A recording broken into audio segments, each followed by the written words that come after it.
Hello students, good evening, नमस्कार। आपके अपने यूट्यूब चैनल रोजगार विद पूनम पे सभी मेरे प्यारे बच्चों का स्वागत है। देखो बच्चों, हमने हरियाणा जीके पढ़ना शुरू कर रखा था, ठीक है। और आज ही संडे के दिन आप सभी को पता है मैं एक बड़ी क्लास लेती हूँ, लेकिन आज क्या दिक्कत आई बच्चों, मैं क्लास ले रही थी और उसमें टेक्निकल एरर की वजह से 50 मिनट के बाद आवाज आनी बंद हो गई, ठीक है। उससे आगे की हरियाणा जीके की ही जो हमने सोचा था एक लंबी क्लास लेंगे, तो उसी से आगे का पोर्शन अब मैं करवाऊंगी। मतलब पोर्शन इन द सेंस आगे के क्वेश्चंस मैं आप लोगों को करवाऊंगी।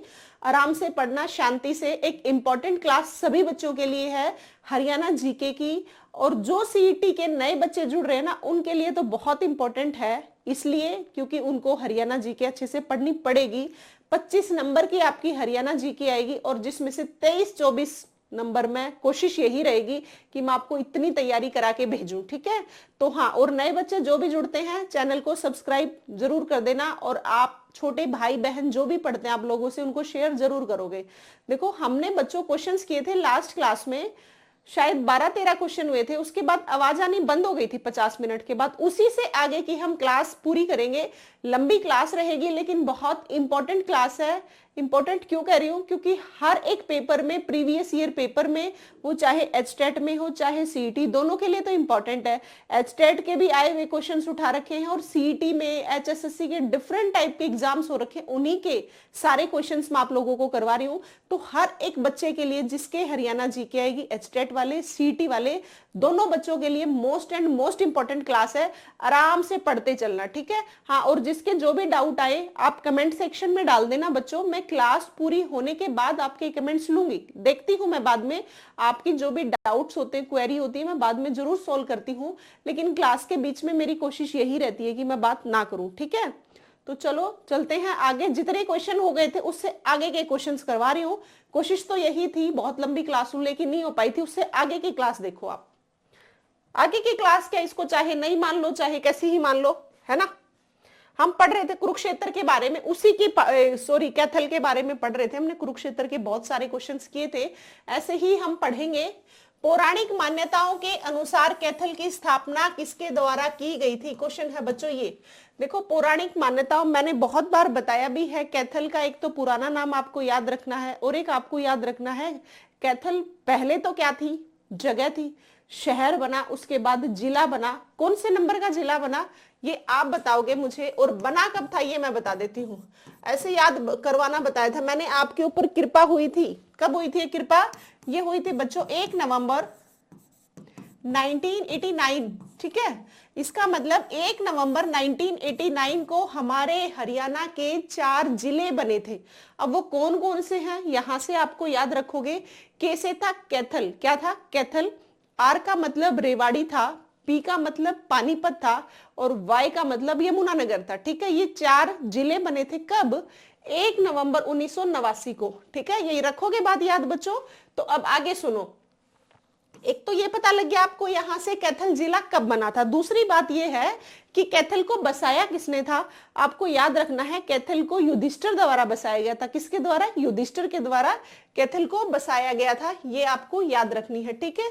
श्री कृष्ण ने अर्जुन को गीता का उपदेश दिया था कहां पे, कुरुक्षेत्र में। कुरुक्षेत्र की कौन सी जगह पे, ज्योतिसर तीर्थ जगह पे, ठीक है। ये भी आपको बात याद रखनी है। कर्ण नगरी कौन सी, कर्ण नगरी है बच्चों करनाल में।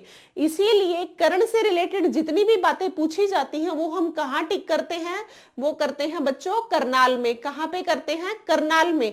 बस एक अलग क्वेश्चन आता है, जैसे गौकर्ण का तालाब।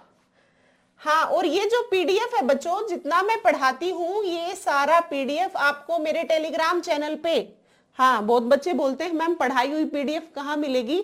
सारे ध्यान से बस सुनो बच्चों, जितना भी मैं पढ़ाती हूँ ना, ये सारी की सारी पीडीएफ अपने टेलीग्राम चैनल पे डाल देती हूँ मैं। तो टेलीग्राम चैनल को ज्वाइन कर लेना। टेलीग्राम चैनल है अपना रोजगार विद पूनम के ही नाम से, ठीक है। मेरी जितनी चीजें रहेंगी ना, चाहे फेसबुक, इंस्टा, हर चीज का नाम यही रहेगा, रोजगार विद पूनम। तो आप लोग टेलीग्राम चैनल को ज्वाइन कर लेना, वहां पे पीडीएफ आपको मिल जाएगी, ठीक है। पीडीएफ से ये फायदा होता है, जैसे बच्चों आपने क्लास ले ली, पूरी क्लास लेने के बाद आप सोचते हो कि हमें रिवाइज भी करना है, सोचते हो ना ऐसा। तो वो जो रिवाइज करने का काम है ना, वो क्या करोगे आप, वो जो रिवाइज करोगे तो आप पीडीएफ से आपके ये फायदा होगा, पूरे का पूरा आपका सारा रिवाइज हो जाएगा, ठीक है। एक बार पीडीएफ देखी, उसमें से देखा इसका क्या आंसर है, इसका क्या आंसर है, इसका क्या आंसर है। ये फायदा आप लोगों को करती है, ठीक है। बहुत सारे जो नए नए बच्चे जुड़ रहे हैं ना, वो लगातार बच्चों क्लासेस देखते रहना, आपको बहुत फायदा होगा। पेपर में जरूर बता दोगे, पेपर से निकलने के बाद एक बार जरूर याद करोगे कि मैम ने हरियाणा जीके बहुत अच्छी करा के भेजी थी, ठीक है।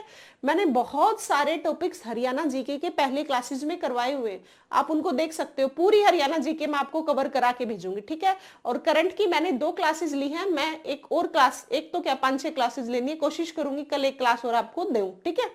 चलो, मेरी कोशिश तो यही थी कि मैं एक बहुत लंबी क्लास लूं। चलो अब भी देखें, लंबी क्लास ही लेंगे। तो आपको याद रखना है बच्चों, पौराणिक कथाओं मान्यताओं के अनुसार कैथल की स्थापना युधिष्ठिर ने की थी। युधिष्ठिर कैथल जिला कब बना? 1 नवंबर 1989 को। किसके द्वारा बसाया गया? युधिष्ठिर के द्वारा बसाया गया शहर या जगह मान लो, ठीक है। अब देखो कैथल का संस्कृत नाम क्या है। जैसे सरयाणावर्त कुरुक्षेत्र का नाम है, तो ऐसे ही कपिस्थल कैथल का नाम है। किसका नाम है? कपिस्थल। किसका नाम है? कपिस्थल पुराना नाम था, नया नाम था कैथल। जैसे पानीपत का पानप्रस्थ पुराना नाम है, पानीपत नया नाम है। जैसे सोनीपत का शोणप्रस्थ पुराना नाम है, सोनीपत नया नाम है। ऐसे ही इकदार पुराना नाम, फतेहाबाद का पुराना नाम इकदार, नया नाम फतेहाबाद। सिरसा का पुराना नाम शहरिस्कम, और अब नया नाम क्या है? सिरसा। ये जितनी बातें बोली हैं, इनको चाहे स्लो करके वीडियो को याद कर लेना, पर मैं जितना बताऊं ना बच्चों, उनको सबको पढ़ते चलना। बहुत इंपॉर्टेंट क्लास, आपको दर दर नहीं भटकने की जरूरत पड़ेगी। बस मैं एग्जाम ओरिएंटेड उन्हीं बच्चों के लिए मेनली क्लासेस लेती हूँ जो बच्चे चाहते हैं कि मुझे असलियत में सफल होना है। अगर आप बुक खोल के या क्लास चला के ध्यान और कहीं रखते हो, इस टाइप का नाटक करते हो, तो उन बच्चों के लिए मेरी क्लास नहीं है बच्चों। ये उन बच्चों के लिए है जो रियल में पढ़ना चाहते हैं और जिनके हो सकता है फाइनेंशियली प्रॉब्लम हो या घर की कंडीशंस कुछ ऐसी हो, कोई भी कंडीशन हो, उसमें आप फी पे नहीं कर सकते हो या आप सफल होना चाहते हो, उन सभी के लिए मोस्ट इंपॉर्टेंट क्लास है। मैं जब भी क्लास लेती हूँ ना, आप वो रेगुलर क्लास लिया करो। सीईटी वाले और एचटेट वाले, उन्हीं बच्चों के लिए मेरी क्लासेस चल रही है, ठीक है। चलो, कैथल का सांस्कृतिक नाम क्या है? आप याद रखोगे बच्चों, कैथल का सांस्कृतिक नाम है कपिस्थल। क्या नाम है? कपिस्थल। किसका नाम है? कैथल का सांस्कृतिक नाम। रखोगे ये बात याद? चलो बढ़ते हैं अगले क्वेश्चन पे। पढ़ो, कैथल जिले का क्षेत्रफल कितना है? वैसे तो देखो, क्षेत्रफल हमारे 22 जिले हैं। आप एक एक का क्षेत्रफल याद करने लग गए तो बहुत सारे तो हो जाते हैं, उलझ भी जाते हो, लेकिन क्या करें, याद करनी पड़ती है, क्वेश्चंस आते हैं, है ना। तो आप क्या कर सकते हो, आप याद कर सकते हो। तो कैथल का क्षेत्रफल कितना है वो याद रखोगे। कैथल का, ये सिर्फ रटने वाली बात है, इसमें कुछ सोचने समझने वाली कोई बात ही नहीं है। कैथल जिले का क्षेत्रफल कितना है बच्चों? 2317 स्क्वायर किलोमीटर, ठीक है। जैसे हमारे हरियाणा का कितना है? 44,212 स्क्वायर किलोमीटर या वर्ग किलोमीटर।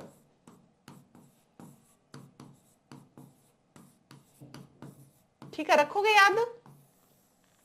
44,212 square kilometre. माइल में करते हैं तो हम करते हैं 17,070, ये स्क्वायर मील में है ये, और ये स्क्वायर किलोमीटर में है। तो ये बातें आपको याद रखनी है। तो कैथल जिले का क्षेत्रफल कितना है बच्चों?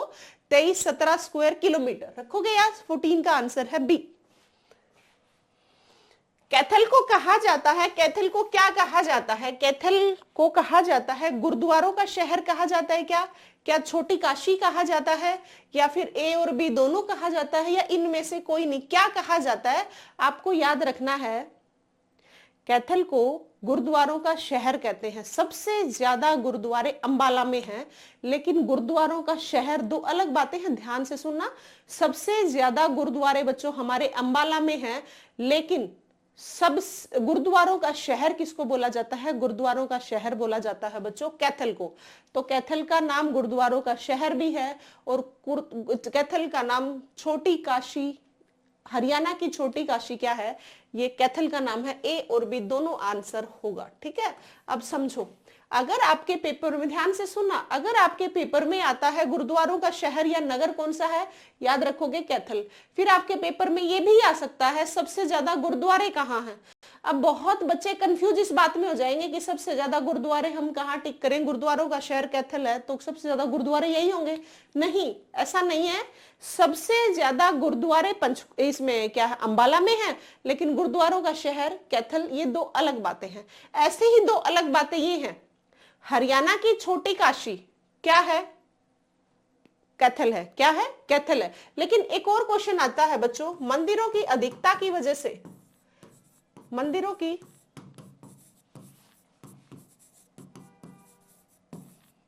अधिकता से, इसका मतलब बहुत सारे मंदिर हैं, अधिकता से भारत की छोटी काशी कौन है?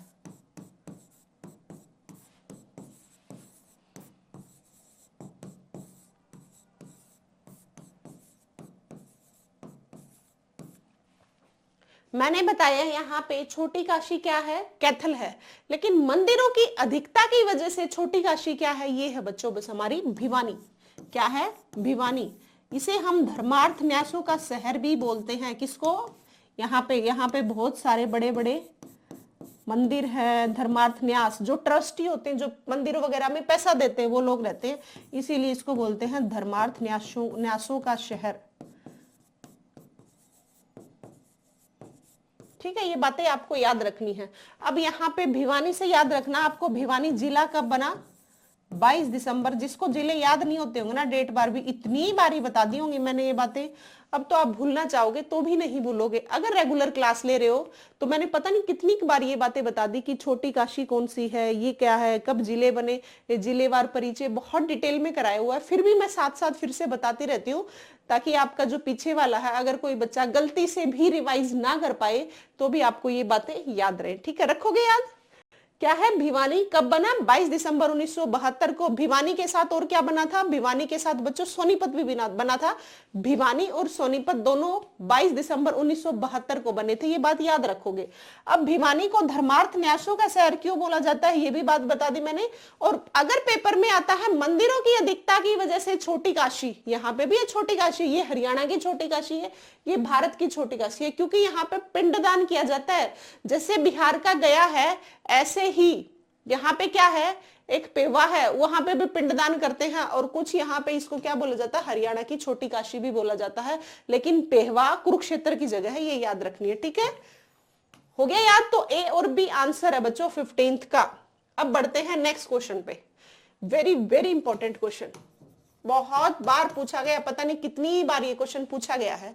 क्वेश्चन क्या है, टोपियों वाला गुरुद्वारा कहाँ अवस्थित है जिसमें गुरु ग्रंथ साहिब और रामायण एक साथ पढ़े जाते हैं? अब आपसे पूछा गया है टोपियों वाला गुरुद्वारा कहाँ है जहां पे ग्रंथ और रामायण एक साथ पढ़े जाते हैं। अब जिसको नहीं आता वो बच्चा फंसेगा, और ये इंपॉर्टेंट क्वेश्चन है, तो आपको ये बात याद रखनी है, टोपियों वाला गुरुद्वारा कहाँ है। ठीक है, तो टोपियों वाला गुरुद्वारा आप याद रखोगे, क्या बताओगे? कैथल। टोपियों वाला गुरुद्वारा जहां पे गुरु ग्रंथ साहिब और रामायण एक साथ पढ़े जाते हैं। तो बच्चों क्या आंसर होगा इसका? इसका होगा कैथल। तो टोपियों वाले गुरुद्वारे में कहते हैं यहाँ पे मन्नत मांगने से हर मन्नत पूरी भी हो जाती है। लेकिन इसकी विशेषता क्या है, यहाँ पे गुरु ग्रंथ साहिब भी और रामायण भी दोनों चीजें पढ़ी जाती है, इसकी विशेषता है बच्चों ये। ठीक है, कर लोगे? देख लो अब इसको, क्वेश्चन को आराम से।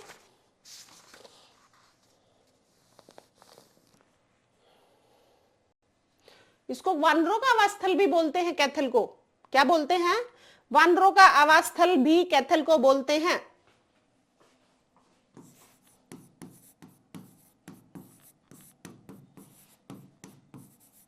ये जितनी नई बातें बता रही हूं ना, ये सारी बातें याद रखना।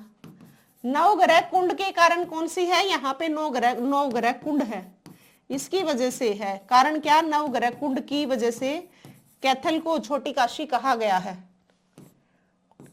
कारण कैथल को छोटी काशी कहा गया है, कारण ये था जब कौरवों और महाभारत का युद्ध हुआ था, कौरवों की और पांडवों की लड़ाई हुई थी, तब पांडवों ने 12 साल तक सोमवती अमावस्या का क्या किया था, इंतजार किया था। और जब वो सोमवती अमावस्या आई थी तब उन्होंने क्या किया था, पिंडदान किया था। 12 साल वेट करने के बाद, इंतजार करने के बाद, और यहाँ पे 9 कुंड बना दिए गए थे।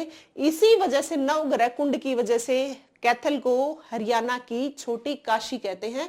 ये बातें आपको दोनों याद रखनी है, ठीक है, रखोगे याद। ये दो बातें, वानरों का आवास स्थल भी है यही कपिस्थल, कपिल, कपि मतलब ये हनुमान से रिलेटेड है यहाँ पे, और नवग्रह कुंड के कारण हरियाणा की छोटी काशी कैथल, और ये धर्मार्थ न्यासों का शहर या फिर मंदिरों की अधिकता की वजह से भारत की छोटी काशी भिवानी। ये अलग अलग बातें हैं, लेकिन आपको दोनों बातें याद रखनी है, ठीक है। अब यहाँ पे दो क्या है, गुरुद्वारा, एक तो नीम साहिब है, यहाँ पे गुरुद्वारा है, आपको याद रखना है, गुरुद्वारा नीम साहिब।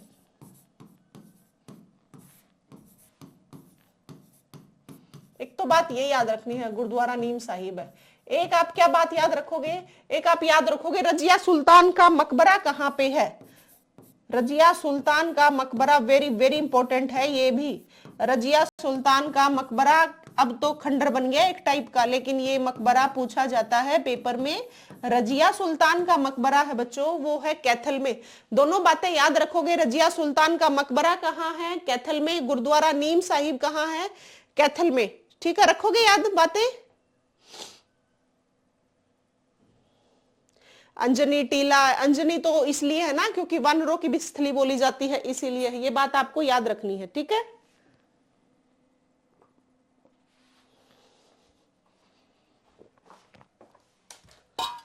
चलो बढ़ो नेक्स्ट क्वेश्चन पे। बहुत इंपॉर्टेंट क्लास चल रही है और आप लोगों के लिए ही चल रही है। सभी को चैनल सब्सक्राइब करना है, अपनी बेल आइकन को प्रेस करके रखना, जब भी नोटिफिकेशन आता है कौन सी क्लास आ रही है उस क्लास को देखा करो। एग्जाम ओरिएंटेड, बिल्कुल एग्जाम ओरिएंटेड पढ़ाती हूँ, बिना टाइम वेस्ट करते हुए आपका। सिर्फ जिन बच्चों को पढ़ना है, सिलेक्शन लेना है, वही बच्चे मुझसे जुड़े, ठीक है ना। जो चाहते हैं रियल में कि हाँ हमें सफल होना ही है, अगर हम सफल नहीं हुए तो इसका मतलब हम मरे। जिसके दिमाग में ये आ जाते हैं ना किसी भी बच्चे को कि हमारा सिलेक्शन नहीं हुआ तो हम मरे, वो बच्चे हर हाल में सफल होते हैं, क्योंकि उनको दिखता है इधर इधर कोई डायरेक्शन लगा लो, उनको कुछ नहीं दिखता, सिर्फ ये दिखता है कि मुझे सफल होना है।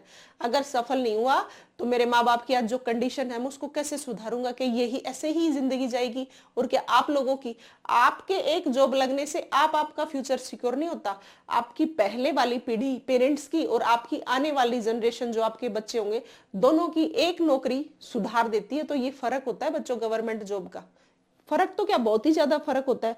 और 8वां पे कमीशन तो ऐसा आ रहा है जिसमें बहुत सारी सैलरी भरमार बढ़ेगी, उससे बढ़िया तो और कोई मोटिवेशन है ही नहीं। जो आप मोटिवेशनल वीडियो सुनते रहते हो ना, इनसे तो आप एक दिन 2 दिन मोटिवेट हो सकते हो, लेकिन आप अपनी घर की कंडीशन देखा करो, उससे बढ़िया बेस्ट मोटिवेट होने के लिए बच्चे के लिए कुछ भी नहीं है। वो घर की हालात सबसे बढ़िया मोटिवेशन है आप लोगों के लिए। और घर के हालात सही है फिर भी हम चाहते हैं सफल हो, तो 8वां पे कमीशन देख लेना, उसमें कितनी सैलरी बढ़ेगी, फिर पढ़ना शुरू कर दोगे, ठीक है। चलो बट्टू पढ़ते हम 17वां क्वेश्चन।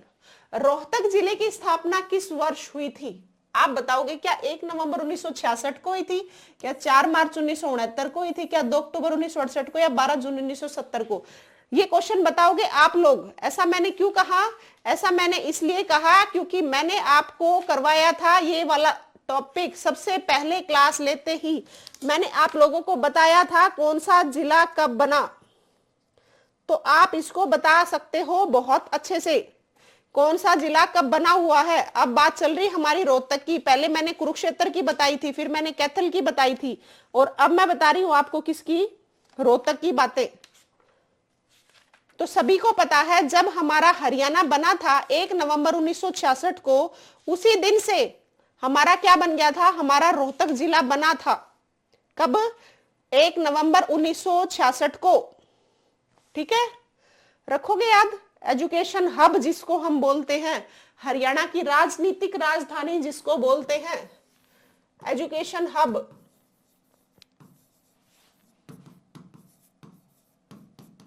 एजुकेशन सिटी तो है सोनीपत और एजुकेशन हब है रोहतक, ये दो अलग बातें हैं। एजुकेशन हब कौन सा है? रोहतक। एजुकेशन सिटी कौन सी है? सोनीपत। ये दोनों बातें आपको याद रखनी है। अब क्या, अब हरियाणा की राजनीतिक राजधानी किसको बोला जाता है? हरियाणा की राजनीतिक राजधानी बच्चों रोहतक को बोला जाता है, ये बात भी आपको याद रखनी है। राजनीतिक राजधानी, तो राजनीतिक राजधानी क्यों बोलते हैं बच्चों? इसलिए बोलते हैं क्योंकि आप सभी को पता है राजनीति का बहुत बड़ा काम कहाँ, रोहतक में। राजनीति जैसे भूपेंद्र सिंह हुड्डा, उनके फादर रणवीर सिंह हुड्डा, अब दीपेंद्र हुड्डा, मतलब पीढ़ी दर पीढ़ी क्या चलती आ रही। और यहाँ से तो सर छोटू राम जो हमारे पुराने, जिसने मार्केटिंग बोर्ड की स्थापना की थी, सांपला से बिलोंग करते थे ना, जिन्होंने, क्वेश्चन आते हैं ना, मार्केटिंग बोर्ड, जाट गजट 1947 में किसने किया, ये उन्हीं के ही काम है, छोटू राम के। तो यहाँ से हमारी पुरानी चीजें चलती आ रही है, पुरानी राजनीति चलती आ रही है। पहले सर छोटू राम से ही शुरू हुई थी और उसके बाद आप देख रहे हो हुड्डा परिवार पूरा ही है। एक क्वेश्चन आता है रोहतक से, गौकर्ण तालाब कहाँ है। मैंने बताया था कर्ण से रिलेटेड सारी की सारी चीजें करनाल में है, लेकिन गौकर्ण का तालाब है ना बच्चों, ये है रोहतक में। कहाँ है, रोहतक में। ये बात आपको याद रखनी है। तो गौकर्ण का तालाब पूछ लिया जाए तो आप क्या याद रखोगे, ये है रोहतक में। ठीक है, रोहितास के नाम पे था, ये सभी को पता है ना। रोहितास के नाम पे ही बसाया हुआ शहर है, ये सबको पता होगी ना, ये बातें तो बताती रहती हूं मैं बीच बीच में।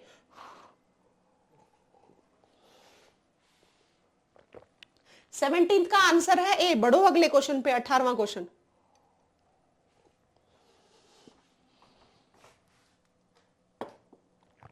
क्वेश्चन है रोहतक जिले का क्षेत्रफल कितना है, एरिया कितना है रोहतक का। जैसे हमने कैथल का पढ़ा था, ऐसे ही हमें रोहतक का भी पढ़ना पड़ेगा, क्योंकि ये एरिया पेपर में आते हैं।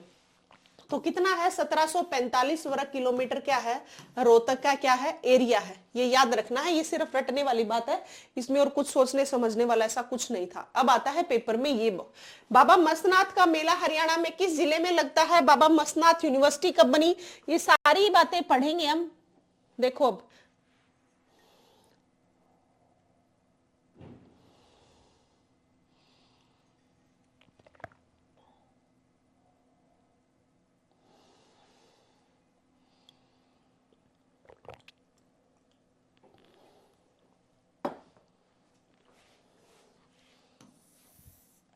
बच्चों, बाबा मस्तनाथ यूनिवर्सिटी, ये बाबा मस्तनाथ है अस्थलबोर में, अस्थलबोर रोहतक में,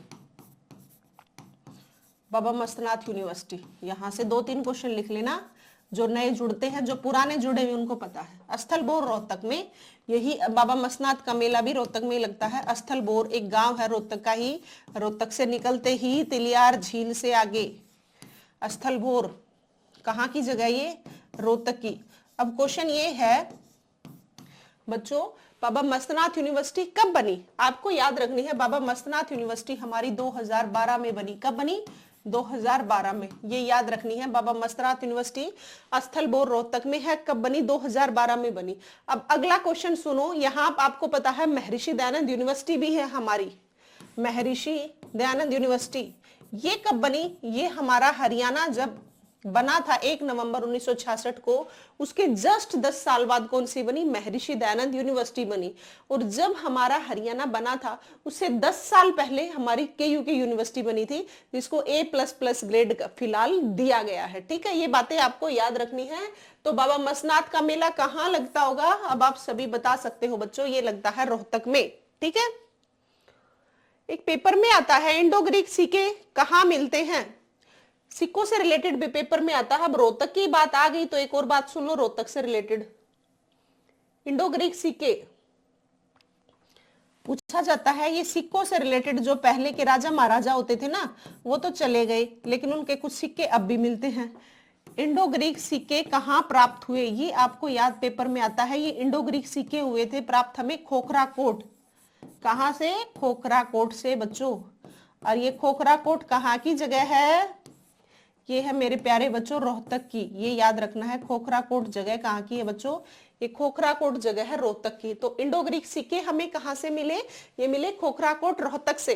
फिर पेपर में आता है अस्थलबोर यूनिवर्सिटी कहाँ है, रोहतक में। पेपर में आता है बाबा मस्तनाथ यूनिवर्सिटी अस्थलबोर रोहतक में, कब बनी, 2012 में।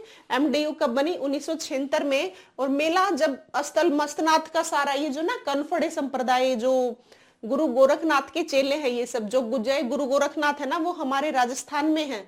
और उन्हीं के क्या हैं, ये बाबा चौरंगी नाथ हैं, मस्तनाथ हैं, ये सभी की उन्हीं के चेले हैं।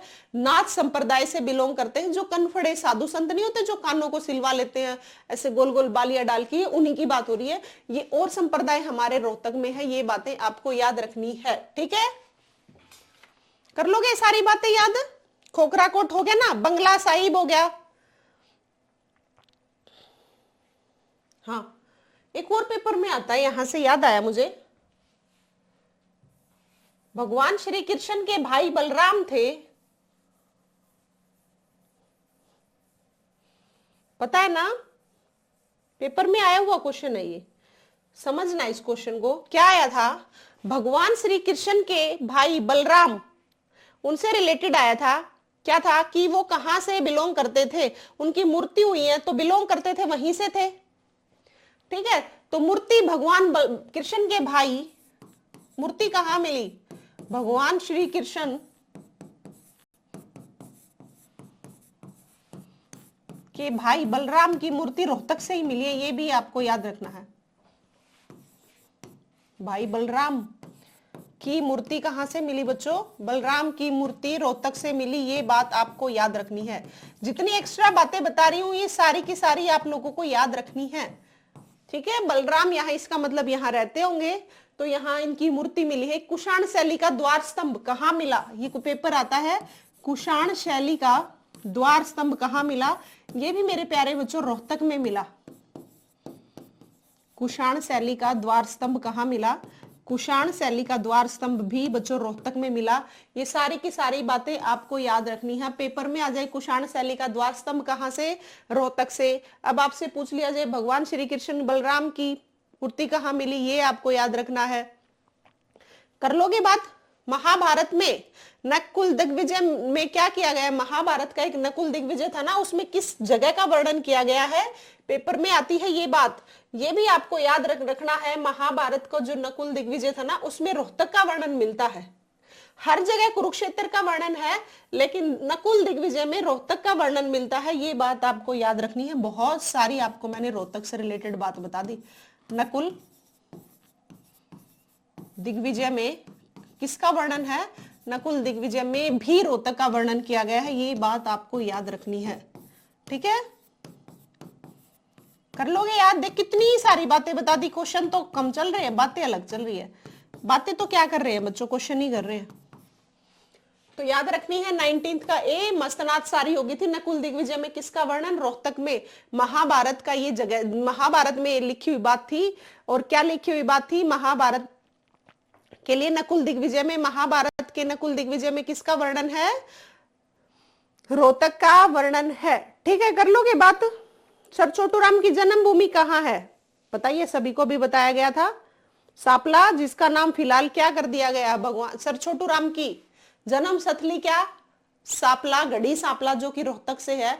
और अब उसका नाम, गढ़ी सापला का नाम बदल के क्या रख दिया गया है? छोटू राम का नाम पे छोटू राम नगर रख दिया गया है, ये बात आप याद रखोगे। ठीक है, चलो हम बढ़ते हैं अगले क्वेश्चन पे। जितनी अलग अलग बातें बताती हूँ ना बच्चों, वो सारी की सारी इंपॉर्टेंट क्वेश्चंस बता रही हूं मैं।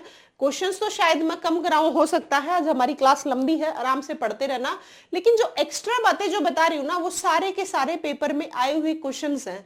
हर एक क्वेश्चंस आपके लिए इंपॉर्टेंट है। अगर आप चाहते हो 25 में से 23 24, तो सारी क्लासेस आपको लेते रहना पड़ेगा। अब मैं जिस डायरेक्शन में बताती चलूं, उसी डायरेक्शन में आप लोग चलते रहना, फिर बताना मुझे आप सफल होगे भी या नहीं। ठीक है, मैं बेवजह ना तो मेरा टाइम वेस्ट करती, ना आपका टाइम वेस्ट करना चाहती, क्योंकि हर किसी का टाइम प्रीसियस है। आप आइडिया लेकर लगा लिया करो। जब संडे को एक दिन छुट्टी का मिलता है, अदरवाइज तो हर रोज ड्यूटी जा ही रहे ना। जिस दिन छुट्टी का दिन होता है ना, उसी लिए सिर्फ और सिर्फ आपके लिए मेहनत चल रही है। ठीक है, अदरवाइज ऐसा मत सोचना कि यूट्यूब से बहुत सारा पैसा कमाया जाता, नहीं, ऐसा कुछ भी नहीं है। ठीक है, अगर आपके दिल में दिमाग में गलतफहमी है तो गलतफहमी निकाल देना। अगर फिर भी है ना, तो YouTube खोल के पढ़ाना शुरू कर देना, आपको पता लग जाएगा। ये कमाइयां तब होती हैं जब बैच बिकते हैं कि हाँ इस चीज का बैच निकाल दिया, इस चीज का। मैं तो ऐसा कुछ कर ही नहीं, मैं तो सिर्फ और सिर्फ आपका दिल से मेहनत करवा रही हूँ। जो मैंने मेहनत की वही डायरेक्शन में आप लोगों को सिखा रही हूँ कि बच्चों, अगर आप भी जैसे मैंने मेहनत की उसी डायरेक्शन में आप भी करोगे तो जरूर एक ना एक दिन जरूर सफल हो जाओगे। और 2025 तो आपका साल सफल होने का होना चाहिए। कारण ये है, बहुत सारी वैकेंसीज आएंगी। सीईटी का पेपर अप्रैल और मई में जाएगा। अप्रैल मई में इसलिए जाएगा क्योंकि फरवरी और मार्च में तो बच्चों एग्जाम्स है 10th के और 12th के। ठीक है, उसके बाद अप्रैल में और मई में होने की पॉसिबिलिटीज बिल्कुल बहुत ज्यादा हैं। कारण ये भी है, एचएसएससी में हर आए दूसरे दिन आप न्यूज़पेपर में भी देखते होंगे, आज इस चीज की मीटिंग हुई, आज सेंटर से रिलेटेड ब्यौरा लिया गया, आज स्कूलों में इस बात की डिस्कशन की गई। तो ये जो पीछे जो बहुत चीजें चल रही है ना, आप सोचते हो कि एक दिन पेपर के फॉर्म फिल करवा लिए, एक दिन नहीं, इसके पीछे बहुत सारा काम करना पड़ता है और एचएसएससी उस काम को फुल जोर मार तरीके से करती जा रही है। बस आपका जब वो अपना पूरा जी जान से अपना सारा काम करने लग रहे हैं ना, तो आपका भी फर्ज यही बनता है, जी जान से हम खूब मेहनत करें और 2025 हमारा नौकरी का साल होना चाहिए। ठीक है, तो इस जज्बे के साथ खूब पढ़ा करो। अब देख लो, मुझे मैंने पहले वाली क्लास ली है, वो 52 मिनट के बाद बंद हो गई। अब मैं लगे हाथ सेकंड क्लास लेने लग रही हूँ। तो जब मैं मेहनत कर रही हूँ सफल होने के बाद भी, तो अभी तो आप लोग तो सफल हुए ही नहीं हो, तो आपको तो मेहनत करना लाजमी है और करनी पड़ेगी भी। आपके पास कोई ऑप्शन नहीं है, कुछ भी नहीं है ऑप्शन। अब मैं नौकरी लगने के बाद मैं ना पढ़ाऊंगी तो मेरे पास ऑप्शन है, आराम से ड्यूटी जाऊंगी, घर का काम करूंगी, आराम से बैठ सकती हूँ। जब मैं आप लोगों के साथ हार्ड वर्क कर रही हूँ तो क्या आप नहीं कर सकते? आप लोग भी कर सकते हो। और जो जिस इंसान को लगता है ना, जिसने हार्ड वर्क ठान लिया कि मैं जिंदगी में आया हूं ना कुछ जरूर करके जाऊंगा, चाहे कैसा ही भी करूं, मैं कोशिश तो करूं। हो सकता है कोशिश करने के बाद मैं एक बार फेल हो जाऊं, फिर मैं गिर जाऊं, फिर मैं फेल हो जाऊं। ऐसी कंडीशन सभी के साथ आती है, ऐसा नहीं है कि आपको ये अलग से हो आपके साथ आई है, नहीं। मेरे साथ भी ऐसी ही कंडीशन आई थी और आप अपने आस पड़ोस में जिनको देखते होगे उनके साथ भी। हाई, हम भाई कोई अजूबे तो है नहीं कि हाँ ऐसा किया, नहीं। हर किसी को मेहनत करने के बाद ही नौकरी मिलती है और वो सफलता लेने का मजा एक अलग ही होता है। तो इसीलिए कहती हूँ, आराम से खूब तसल्ली से शांति से पढ़ते रहा करो, खूब जोर मार मेहनत करो, एक दिन जरूर आपका नाम होगा। और एक और बात बता देती हूँ, जो लोग आपको ये कहते हैं ना कि पता नहीं ये सफल होगा या नहीं हो गया, ये टाइम वेस्ट करता रहता है, ऐसे लाइब्रेरी जाता रहता है, फोन चला के बैठा रहता है, उन लोगों के लिए बिना कुछ बोले सिलेक्शन देना सबसे अच्छा जवाब है। इससे बेस्ट जवाब कुछ भी नहीं है। आप लोग जब पढ़ते हो ना, किसी के साथ मातापची कुछ ना किया करो, जो बोलता है बोलने दो उनको। अगर आपको लगता है कि आपके घर वाले ये कहते हैं कि पता नहीं कब सफल होगा, क्या करेगा क्या नहीं, आपको उन बातों का जवाब नहीं देना, आपको उन बातों का जवाब सिलेक्शन से देना है। जिस दिन आपका सिलेक्शन हो गया ना, वो वैसे तो पेरेंट्स तो कभी किसी बच्चे के लिए नेगेटिव जाते ही नहीं है, जो आस पड़ोस के है ना उनको बहुत अच्छा जवाब मिल जाता है। और ऐसा कोई अड़ोसी पड़ोसी नहीं होता जो ये चाहता है कि ये बच्चा सेलेक्ट हो जाए, ये सच्चाई है, ये ट्रूथ है बिल्कुल, ये इसमें कोई झूठ नहीं है। हर कोई इंसान, रिश्तेदार, अड़ोसी पड़ोसी, हर इंसान है ना, जब आप समस्या होते हो कोई नहीं पूछता। जिस दिन जॉब लग जाएगी ना, उस दिन जरूर ये कह देंगे हाँ हमें पता था, ये जरूर सफल हो जाएगा। तो बिना कुछ बोले जवाब देना सबसे बेस्ट जवाब है। खूब पढ़ा करो, खूब मेहनत तसल्ली से इतनी तैयारी कर दो कि पेपर में जाते ही बिना टाइम वेस्ट करते हुए आराम से आप सिलेक्शन ले सको। सिलेक्शन तो क्या, सीईटी में अच्छा खासा स्कोर कर सको, क्योंकि सिलेक्शन के लिए तो मेंस पेपर एक और होना है आप लोगों का। और जिसका मेंस के लिए नंबर आ गया ना, आप उसका ये भी मानो कि सिलेक्शन हो ही गया। अब आपके सामने जो सीईटी मेंस के जो बच्चे थे ना, जिसका कुछ तो अकल से और कुछ तुक्के से जो 65-70 के ऊपर ले गए ना, देखो पढ़ना तो पढ़ाई था, ऐसा तो है नहीं कि 60 65 70 नंबर लेने के लिए तुक्के लगते ना बच्चों। आप सीईटी क्वालिफाई कर सकते हो तुक्कों से, मान लिया, क्योंकि 50 40 की कंडीशन है, उससे ज्यादा की कंडीशन नहीं है। लेकिन 60 65 65 के बाद 70 70 के बाद 75 80 लेने में कई कई साल लग जाते हैं, तब जाके एक नंबर बढ़ता है। आप 60 तक का जो स्कोर है ना वो एक साल में कर सकते हो, लेकिन आगे का जो स्कोर है ना आपको एक एक साल लग जाता है 4-5 नंबर इंक्रीज करने के लिए, फिर एक साल और लग जाएगा 4-5। ये 4-5 नंबर जरूर है, पर एक एक 2-2 साल की मेहनत मांग जाते हैं और डिटेल से पढ़ने की भी मेहनत मांग जाते हैं। तो आप इनको ऐसे ना सोचा करो। तो देखो आपके सामने था, अभी जिनका वैकेंसीज में नाम आ गया था मेंस के लिए, वो लगभग बच्चे सेलेक्ट हो गए थे। एक पोस्ट के एक पेपर देने से बहुत सारी पोस्ट में उनका नाम आया था। अगर आप चाहते हो वैसे ही आपका नाम आए, तो यही टाइम है सबसे बेस्ट टाइम जब मेहनत करने का है, ताकि आपको कल को ना सीईटी क्वालिफाई कर दो, सीईटी क्वालिफाई कर दो, इनके साथ मातापच्ची ना करनी पड़े। दूसरी बात, आपका अगर मेंस में नाम आ गया तो 100% सिलेक्शन हो, इतनी मेहनत आपको करनी पड़ेगी। चलो 19th हो गया, 20th पढ़ो। गौकर्ण, गोकर्ण या गौकर्ण तालाब किस नगर में अवस्थित है? अभी बताया था मैंने, कर्ण झील करनाल में। कर्ण झील बच्चों कहां है? कर्ण झील है मेरे प्यारे बच्चों करनाल में। ठीक है, एक और भी बात बताई थी मैंने करनाल से रिलेटेड, जितनी भी चीजें कल्पना चावला से रिलेटेड आई मैंने बताई थी, सारी की सारी चीजें कहां है? करनाल में है। लेकिन मैंने एक और भी बात बताई थी आप लोगों को, कल्पना चावला प्लेनेटोरियम जिसे हम तारामंडल बोलते हैं वो हमारा कहाँ है, कुरुक्षेत्र में है, याद रखना था। जैसे गौकर्ण का तालाब रोहतक में है, ये एक अलग क्वेश्चन था। कर्ण से रिलेटेड सारी चीजें करनाल में थी, लेकिन गौकर्ण का तालाब कहाँ था, रोहतक में, ये अलग। ऐसे ही सारी चीजें कल्पना चावला की करनाल में है, लेकिन कल्पना चावला प्लेनेटोरियम कुरुक्षेत्र में है, एक डिफरेंट बात है, ऐसे ही ये याद रखनी है। तो गौकर्ण का तालाब कहाँ है, रोहतक में है। तो कर्ण झील को चक्रवर्ती झील भी बोलते हैं, पेपर में बहुत बार आई हुई है, सबसे छोटी झील भी इसको बोलते हैं, कुछ ही एकड़ में। चक्रवर्ती झील कहाँ है, चक्रवर्ती झील मेरे प्यारे बच्चों करनाल में है, ये भी याद रखनी है। तो गौकर्ण तालाब किस नगर में है, रोहतक में है, ये आपको याद रखनी है। ठीक है, थोड़ी देर पहले मैंने बताया भी था आपको गौकर्ण तालाब से रिलेटेड बहुत सारी बातें। अभी मैंने ये भी बताया था एजुकेशन हब कहाँ है, ठीक है, कहाँ है, ये रोहतक में है, ये भी बताया, रोहतक है एजुकेशन हब हमारा। हाँ, एक बंसीलाल का क्रिकेट स्टेडियम है, वो भी आपको याद रखना है, बंसीलाल क्रिकेट स्टेडियम लाहली रोहतक में है। बंसीलाल भिवानी से बिलोंग करते थे, कैलंगा गांव, सॉरी गोलागढ़ गांव भिवानी से, नेकीराम थे कैलंगा से। तो सारी चीजें बंसीलाल की भिवानी में है, लेकिन पेपर में आता है बंसीलाल क्रिकेट स्टेडियम कहाँ है, तो आपको याद रखना है, ये भी एक अलग बात है। बंसीलाल क्रिकेट स्टेडियम हमारा बच्चों रोहतक में है, लाहली जगह पे, ये भी आपको याद रखनी पड़ेगी बात, ठीक है, रखोगे याद। बंसीलाल क्रिकेट स्टेडियम कहाँ पे है, लाहली रोहतक में है, ये बात एक अलग है और ये सभी को याद रखनी है, ठीक है। एक दयाचंद मायना थे, मैना पर्यटन स्थल कहाँ पे है, मैना पर्यटन स्थल हमारा रोहतक में है। और दयाचंद मायना जो एक रागनी गायक थे ना, मैना पर्यटन स्थल, ये चक्रवर्ती कर रही हूँ, तिलियार झील, ये सब चीजें कहाँ है, मैना पर्यटन स्थल कहाँ बच्चों, रोहतक में। तिलियार झील कहाँ है, तिलियार झील हमारी रोहतक में, ये बातें सभी याद रखनी है। तिलियार झील हमारी रोहतक में, ठीक है। और मैना पर्यटन स्थल ये भी आपके रोहतक में, ये आपको सारी बातें याद रखनी है। मैंने आपको छोटू राम से रिलेटेड भी बताया था, छोटू राम का संबंध कहाँ से है, गढ़ी सांपला रोहतक से। गढ़ी सांपला का नाम बदल के अब छोटू राम नगर किया गया है, वो छोटू राम की वजह से ही किया गया, ये बात भी आपको याद रखनी है। 20th का आंसर था ए, ठीक है। बढ़ो अगले क्वेश्चन पे, 21वां क्वेश्चन पढ़ो बच्चों। निम्न में से कौन सा कथन रोहतक के संबंध में सही है, 4 ऑप्शन है, इनमें से बताना है कौन सा सही है कौन सा गलत है। रोहतक की सीमा किसी अन्य राज्य से नहीं लगती, रोहतक की रेवड़ी व गज्जक प्रसिद्ध है, वर्ष 1929 में रोहतक की एक सभा में नेहरू जी मुख्य अतिथि थे, क्या सभी, क्वेश्चन है ये, पढ़ो एक बार आराम से।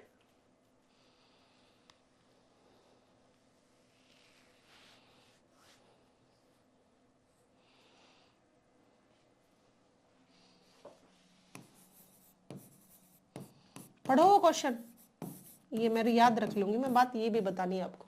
देखो बच्चों, ये बात पहली है, रोहतक की सीमा किसी अन्य राज्य से नहीं लगती, ये बात बिल्कुल सही है बच्चों।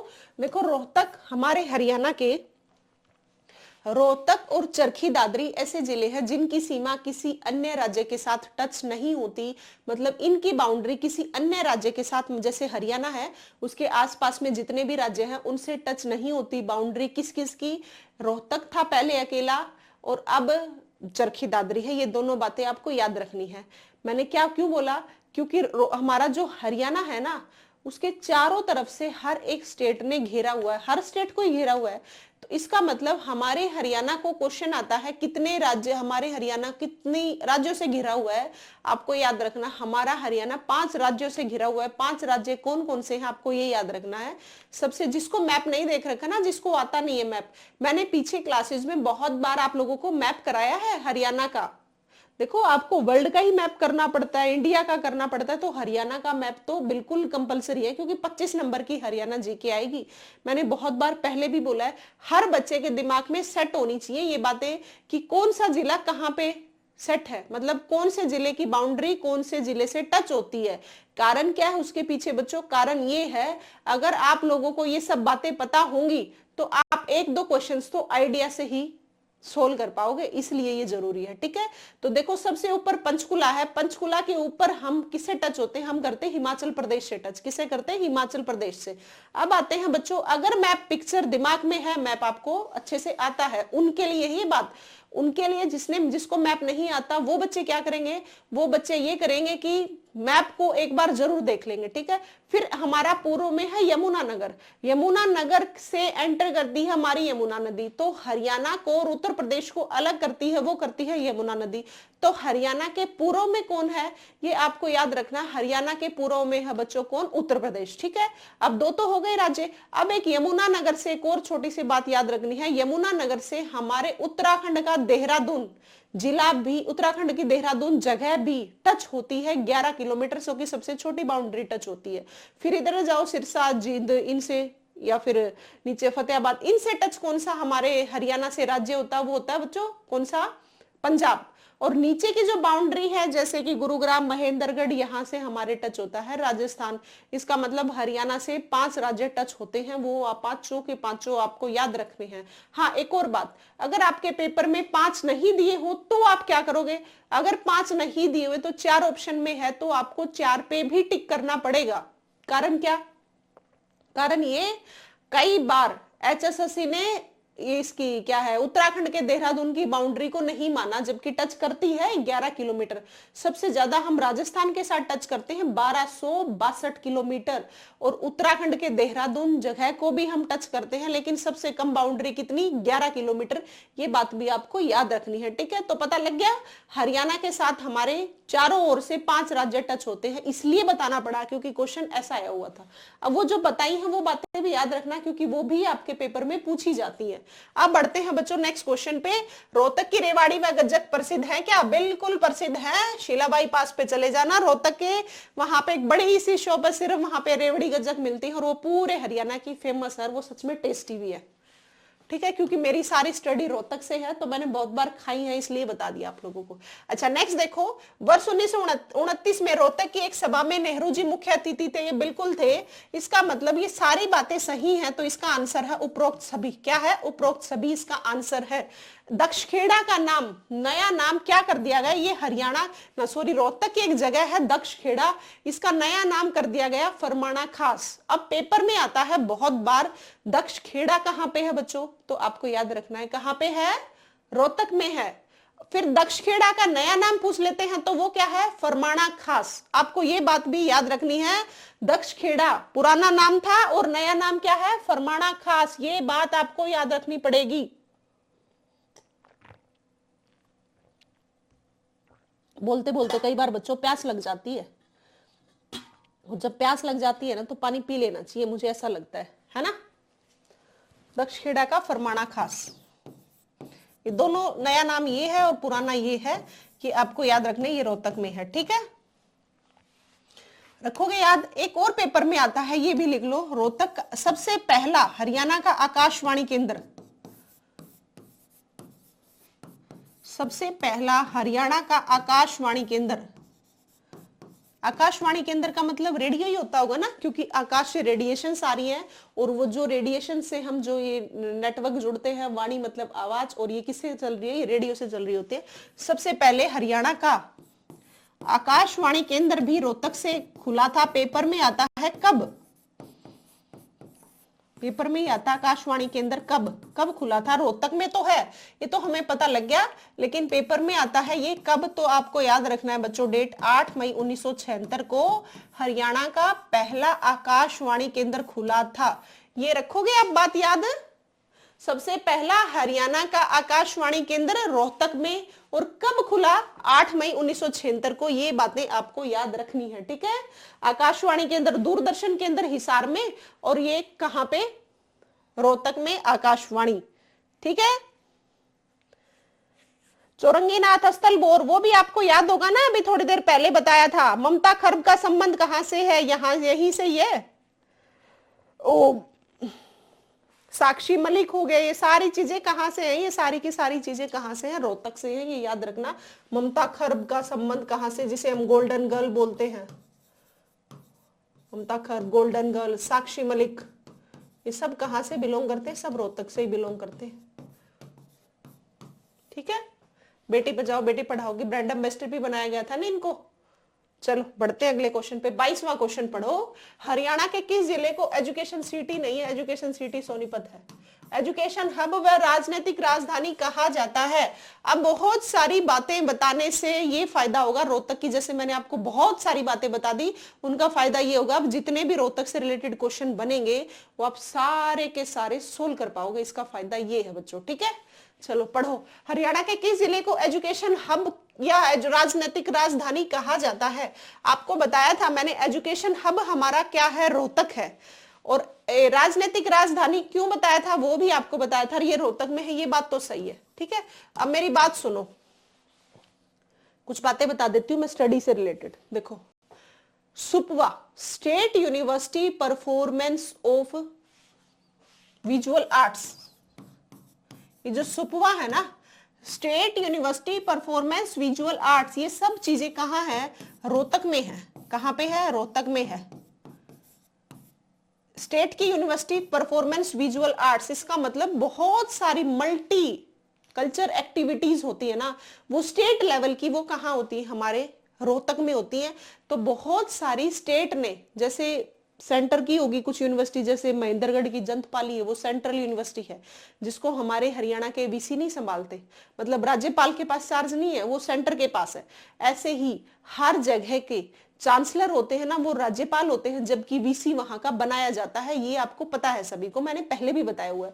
अब मैं क्या बताना चाह रही हूँ, जैसे जितनी भी स्टेट लेवल की यूनिवर्सिटी है ना, हमारी बहुत सारी रोहतक में है। कहाँ पे है बच्चों, रोहतक में।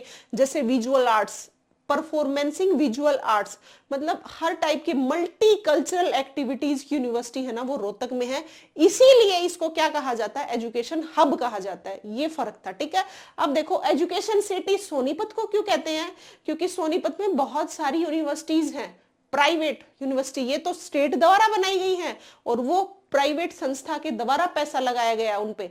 जैसे सोनीपत में कौन कौन सी, करो याद, NLU national law university, doctor Bhimrao Ambedkar university भी जिसे बोलते हैं, कहाँ है, सोनीपत में।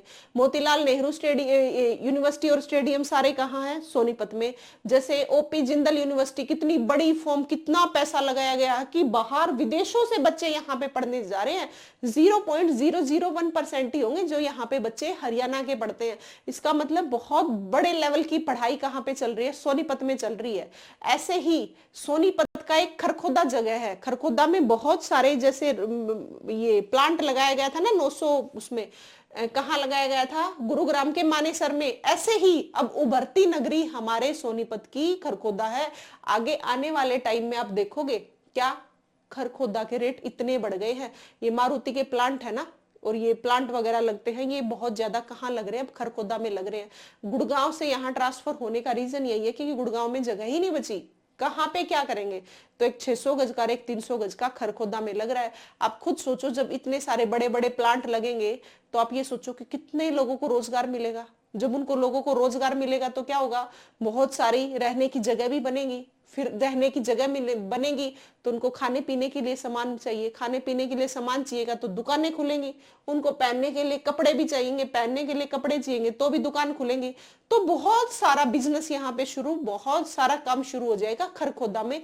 इसीलिए हरियाणा की औद्योगिक नगरी, जिसे हम क्या बोलते हैं, औद्योगिक नगरी फरीदाबाद, जैसे वहां पे क्या हुआ था फरीदाबाद में, फरीदाबाद में यही तो हुआ था जब भारत पाकिस्तान अलग हुए थे 1947 में। जैसे हम बोलते हैं भारत आजाद हुआ था, जब पाकिस्तान में बहुत सारे पंजाबी उठ के चले गए थे, क्योंकि मिनी पंजाब जिसको बोलते हैं ना, है ना, पाकिस्तानी कह रही हूँ, सॉरी, पंजाबी लोग उठ के चले गए थे। तो कुछ लोगों ने कहा था कि हम वहां नहीं जाएंगे, हम हमारे यहीं पे शरण लेंगे, ठीक है, हम हमारे भारत में ही रहेंगे। तो वहां पे क्या किया गया था, वहां पे जो रिफ्यूजीज जिनको बोलते हैं, ये इनको लिए छोटे छोटे दुकानें कर दी गई थी, ताकि इनका रोजी रोटी का काम चल सके और लोगों को रोजगार, उद्योग धंधे भी खोलने का भी मौका मिले, रोजगार का काम चल सके। इसीलिए फरीदाबाद में ऐसा किया गया था। अब बहुत सारे बिजनेस, अलग अलग टाइप का काम शुरू होगा हमारे खरखोदा में। इसीलिए खरखोदा आगे देखना, उभरती हुई नगरी खरखोदा आएगी। इसके रेट इतने बढ़ेंगे जिसकी वही खरखोदा में किले हैं उनके तो मौजी मौज हो जाएगी, ठीक है। चलो अब बढ़ते, सुपवा बता दिया मैंने, वहां की भी बता दी। फिर आती है तीसरी, देखो ये एजुकेशन हब है, एजुकेशन सिटी सोनीपत है, लेकिन हमारा हिसार भी कम नहीं है। हिसार कम इसलिए नहीं है, HAU Haryana agriculture university Asia की सबसे बड़ी एग्रीकल्चर यूनिवर्सिटी, जिसे हम CCHAU भी बोलते हैं, चौधरी चरण सिंह हरियाणा एग्रीकल्चर यूनिवर्सिटी, जो HAU 1970 में बनी थी और चरण सिंह के नाम पे 1991 में, जो कि यूपी के क्या थे, प्रथम मुख्यमंत्री थे, उनके नाम पे ये रखी गई थी। और ये एशिया की सबसे बड़ी क्या है, यूनिवर्सिटी है। मैं किसकी बात कर रही हूँ बच्चों, मैं कर रही हूँ HAU की। ऐसे ही हिसार में लुआस है, Lala Lajpat Rai university veterinary of animal sciences. आप ये देखो ना, खेती पे हो गया काम, इसका मतलब इससे रिलेटेड कितनी बातें बताई जा रही है। HAU का एग्रीकल्चर से रिलेटेड कितना लोगों को जो इन चीजों का ज्ञान नहीं था उनको कितनी चीजें बताई जा रही है। ऐसे ही एनिमल साइंसेज की स्टडी कहाँ करवाई जा रही है, हिसार में। तो बहुत सारी गुरु जम्बेश्वर टेक्नोलॉजी, JU गुरु जम्बेश्वर यूनिवर्सिटी टेक्निकल, जो ये डिप्लोमे होते हैं, जो ये स्टडी होती है टेक्निकल स्टडी, वो हमारे जम्बेश्वर में, गुरु जम्बेश्वर में होती है, जो कि 1995 में बनी थी। ऐसे बहुत सारी हैं हिसार में भी, लेकिन स्पेशल जो नाम दिए गए हैं, एजुकेशन हब नाम दिया गया है बच्चों रोहतक को, और एजुकेशन सिटी नाम दिया गया है सोनीपत को। ये बातें आपको याद रखनी है, ठीक है। सुपुआ पता लग गया, इसकी फुल फॉर्म भी पूछ लेते हैं और याद रख लेना आप। IIM Indian institute of management, ये बहुत बड़ा अपने आप में नाम है, ये हर जगह नहीं होते। ये हम लकी हैं कि हमारे रोहतक में है, और ये आता है पेपर में। IIM की फुल फॉर्म याद रखनी है, इंडियन इंस्टीट्यूट ऑफ मैनेजमेंट। कहाँ है हमारा, रोहतक में। एक आपको याद रखनी, इसकी स्थापना कब हुई, इसकी स्थापना हुई मेरे प्यारे बच्चों 2009 में। ये भी बात आपको याद रखनी है, कब स्थापना हुई, 2009 में। रख लोगे ये बातें याद।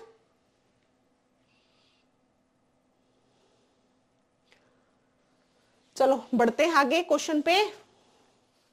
चलो आओ अगले क्वेश्चन पे, पढ़ो अगला क्वेश्चन। होजरी उद्योग प्रमुख रूप से किस जिले में है। बहुत बार क्वेश्चन कराया हुआ और ये बहुत बार पेपर में भी आता है। होजरी उद्योग लिख दें या शोरी मार्केट लिख दें, ये दोनों बातें एक ही है। होजरी उद्योग लिख दो या शोरी मार्केट लिख दो। ये होजरी उद्योग मान लो या शोरी मार्केट, ये दोनों कहाँ है बच्चों, ये है हमारा रोहतक में। कहाँ है, रोहतक में। एशिया की सबसे बड़ी कपड़ा मार्केट भी हम बहुत लकीएस्ट हैं कि हमारे कहाँ पे, हरियाणा में। जैसे हरियाणा एग्रीकल्चर यूनिवर्सिटी एशिया की सबसे बड़ी यूनिवर्सिटी थी, लार्जेस्ट एग्रीकल्चर की, ऐसे ही होजरी उद्योग हमारे एशिया की सबसे बड़ी मार्केट जिसे मानते हम, ये है बच्चों रोहतक की। होजरी उद्योग ना लिखा हो तो लिख सकते, इस मार्केट का नाम है शोरी मार्केट, ठीक है। और हम छोटे थे तब सोचते थे इसका नाम किशोरी मार्केट, हम किशोरी ही बोलते थे। जब हरियाणा जी के पढ़ने लगे तो पता चला कि इसका नाम किशोरी नहीं है, इसका नाम शोरी है, ठीक है। तो ये शोरी मार्केट कहाँ है, रोहतक में है। रखोगे ये बातें, होजरी उद्योग कहाँ से, रोहतक से। शोरी मार्केट कहाँ है, शोरी मार्केट भी पूछ सकते हैं, रोहतक से है। ये बातें आपको याद रखनी है बच्चों। अब यहां से आपको एक और भी बात याद रखना, भिवानी में है TITS, textile technical institute of textile sciences, ठीक है। या ऐसे भी आ सकता है technical institute of textile sciences. ये हमारा कहाँ है, ये बना 1943 में। ये कहाँ है बच्चों, ये भी आपको याद रखना, ये भी टेक्सटाइल के यहाँ पे स्टडी होती है, टेक्सटाइल मतलब कपड़े की। और ये हमारी कहाँ है बच्चों, ये भिवानी में है। ये बात भी आपको याद रखनी है, ठीक है। पढ़े अब अगले क्वेश्चन पे, पढ़ो अगला क्वेश्चन। अभी बताया था थोड़ी देर पहले, इसका आंसर आप बताओगे।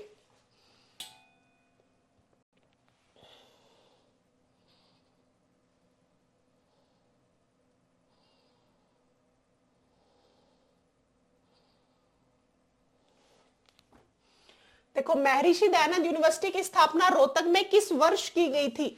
अभी बताया था मैंने मेरे प्यारे बच्चों, बाबा मस्तनाथ यूनिवर्सिटी कहाँ है, रोहतक में है। अब आती है स्थापना, बाबा मस्तनाथ यूनिवर्सिटी 2012 में बनी, रख लिए बात याद। फिर आती है MDU, MDU कब बनी, 1976 में। मैंने अभी बताया था 1 नवंबर 1966 को हमारा हरियाणा बना, उससे 10 साल पहले तो KU की यूनिवर्सिटी बनी थी। और जो हमारा जिला बने, हरियाणा जिला राज्य बना था 1 नवंबर 1966 को, उसके जस्ट 10 साल बाद हमारी MDU बनी थी। ये याद करने का तरीका है, 1966 में से 10 घटा दो 1956 में KU के, और 10 ऐड कर दो MDU रोहतक वाली 1976 में, ठीक है। एक आपको याद रखनी है, IIM रोहतक से रिलेटेड जितनी स्टडी की बातें आती हैं लिख लेना, 2009 में, ठीक है। एक है नेकीराम कॉलेज, हरियाणा का सबसे पहला कॉलेज, हरियाणा का सबसे पहला कॉलेज खुला था नेकीराम कॉलेज। ये कब खुला था? ये खुला था 1926 में। ये भी आप बात याद रखोगे। सारी बातें इंपॉर्टेंट हैं, पेपर में बार बार पूछी जाती हैं। आपका क्वेश्चंस गलत नहीं होने चाहिए इस हिसाब से। जैसे मैं एनर्जी लेवल बिल्कुल खत्म नहीं होने दे रही, नॉन स्टॉप आपके सामने बोलती जा रही हूं ना, ऐसे ही आपको भी नॉन स्टॉप पढ़ना है। ठीक है, मेरी कोई नीड नहीं है कि मुझे पढ़ने की जरूरत है या पढ़ाने की जरूरत है, लेकिन आप लोगों की जरूर नीड है। मुझे नीड ना होते हुए भी जब मैं मेहनत कर रही हूँ ना, तो आपकी नीड तो बच्चों 100% है। आप लोगों को जरूरत सफल होने की, तो ऐसे ही मेहनत करना। जैसे मैं दिन रात मेहनत करके आप लोगों के लिए बहुत अच्छा कंटेंट लेके आती हूँ, बिल्कुल एग्जाम ओरिएंटेड। जिस बच्चे को लगता है कि मुझे सिलेबस भी नहीं पता, कुछ भी नहीं पता, वो भी अगर आंख बंद करके विश्वास करके क्लास लेता रहा ना, फिर आप बताना सीईटी के बाद आपका स्कोर कितना रहा। ठीक है, तो जैसे मैं आप लोगों की हेल्प करती हूँ ना, ऐसे आप लोग भी चैनल को शेयर किया करो, सब्सक्राइब किया करो। जो नए जुड़ते हैं, क्लासेस देखते हैं, सब्सक्राइब नहीं करते, बहुत गलत बात है बच्चों आप लोगों की। ठीक है, ऐसे ही मैंने बहुत सारी क्लासेस पहले भी ले रखी है। हरियाणा जीके की ले लेना, सारी की सारी क्लासेस। मैं हिंदी की क्लास लेके आऊंगी, हरियाणा करंट की, और साइंस में आपको बहुत अच्छी करा के भेजूंगी। जिसको भी साइंस में प्रॉब्लम आती है, जिसको लगता है, मैं बाकी मैं एमएससी फिजिक्स हूँ, और मैंने पहली बार में एचटेट क्रैक भी कर लिया था, और अब तो भगवान की दया से सब कुछ सेट है, जॉब में हूं, कोई दिक्कत नहीं है, यही प्रोफेशन मेरा चलता रहेगा। लेकिन पता है मैं ये क्यों बता रही हूँ आप लोगों को? मैं ये इसलिए बता रही हूँ, साइंस पढ़ाऊंगी इसलिए बोला है कि मैं एमएससी फिजिक्स हूँ, क्योंकि मैं खुद साइंस बैकग्राउंड से हूँ, आप लोगों को बताऊंगी। ठीक है, स्थापना कब हुई? रोहतक में हुई। और हमेशा ना बच्चों उसी की सलाह लेनी चाहिए, जो इंसान कोई भी हो, XYZ, जो इंसान जिस फील्ड से निकला हुआ ना, उसके पास बेस्ट एक्सपीरियंस होता है। अब जैसे एचटेट है, मैंने टीजीटी साइंस और मैथ्स दोनों क्वालिफाई करे थे। जब अब मैंने दोनों क्वालिफाई करे, तो मैं आप लोगों को वही डायरेक्शन दूंगी ना, जैसे जो मैंने क्वालिफाई किया, जो मैंने पढ़ा। अगर जब मैं वही पढ़ने से सफल हो गई, तो आप लोग भी वही पढ़ लो, हो जाओगे आप सफल। एचटेट और सीटी में भी मैंने बहुत अच्छा स्कोर किया था। ठीक है, अब मैंने बहुत साल मेहनत की थी, बस ये फर्क था 3-4 साल, जब ये कोरोना का टाइम था ना। अच्छा, मैंने एचसीएस का प्री किया, मैंने मेंस किया, मैं इंटरव्यू में रह गई, एचसीएस में भी ये प्रॉब्लम आई मेरे साथ, तो सिविल सर्विसेज भी, मतलब मैं लगातार पढ़ती रहती थी। मुझे ये था कि मैं पढ़ती रहूं। तो जितनी मैंने मेहनत की हुई है ना, वो आपके समक्ष इसीलिए रख पा रही हूं मैं। ऐसा नहीं है कि मैं ऐरा गैरा मुंह उठाकर आपको हरियाणा जी के पढ़ा ली, नहीं बच्चों, मैंने बहुत मेहनत की हुई है। तभी मैं हमेशा एक ही बात कहती हूँ आप लोगों की, बच्चों मेहनत करते रहना, इसका सेकंड ऑल्टरनेट कुछ भी नहीं है। आपके पास सिर्फ एक चीज होनी चाहिए कि मुझे सफल होना है। जबकि मैं है ना, खुद बता देती हूँ, मेरे इन लॉज की फैमिली बहुत अच्छी है। मुझे अगर मैं जॉब ना लगती तो भी मेरा फाइनेंशियली सिस्टम ठीक है, मुझे इतनी नीड भी नहीं थी। लेकिन आप ये सोचो ना, जब मैं ऐसा सोचती थी, अगर मैंने नहीं कमाया तो मैं मरी, जबकि इतनी जरूरत भी नहीं थी, घर की कंडीशन ठीक थी। इसका मतलब क्या? इसका मतलब मैं सेल्फ डिपेंडेंट बनना चाहती थी, खुद की कमाई से ही जीना चाहती थी, दूसरों पर डिपेंड होना नहीं चाहती थी। ठीक है, तो मैंने मेहनत की, तो मैं सफल हो गई। और लड़कों के लिए तो बच्चों सफल होना एक बहुत बहुत बड़ी बेसिक नीड है। अगर मैं जैसे देखती हूँ ना, आजकल का जो हाल देख रही हूँ, मैं जहाँ पे ड्यूटी करती हूँ, जो भी करती हूँ, मैं वहां पे हाल बच्चों ऐसा देखती हूँ, खासकर लड़कों के लिए बता रही हूँ। मैं देखो बाइसनेस नहीं कर रही हूँ, मैं जेंडर बाइसनेस में मैं विश्वास नहीं करती, मेरे लिए मेल फीमेल दोनों इक्वल है। लेकिन मैं आप लोगों को इसलिए बता रही हूँ, लड़के के लिए तो बहुत बेसिक नीड है। अगर लड़का नहीं कमाता और लड़की गलती से भी शादी कर दी, ठीक है चलो हो गया, गलती से तो कुछ शादी हो गई, लेकिन गलती से भी अगर लड़की जॉब लग गई ना, और लड़का नहीं करता, कुछ भी नहीं करता, उसने चाहे कितनी भी हेल्प की हो लड़की को आगे बढ़ाने में, लेकिन लड़कियों की खास बात यही होती है कि वो फिर लड़के को कुछ भी समझना छोड़ देती है।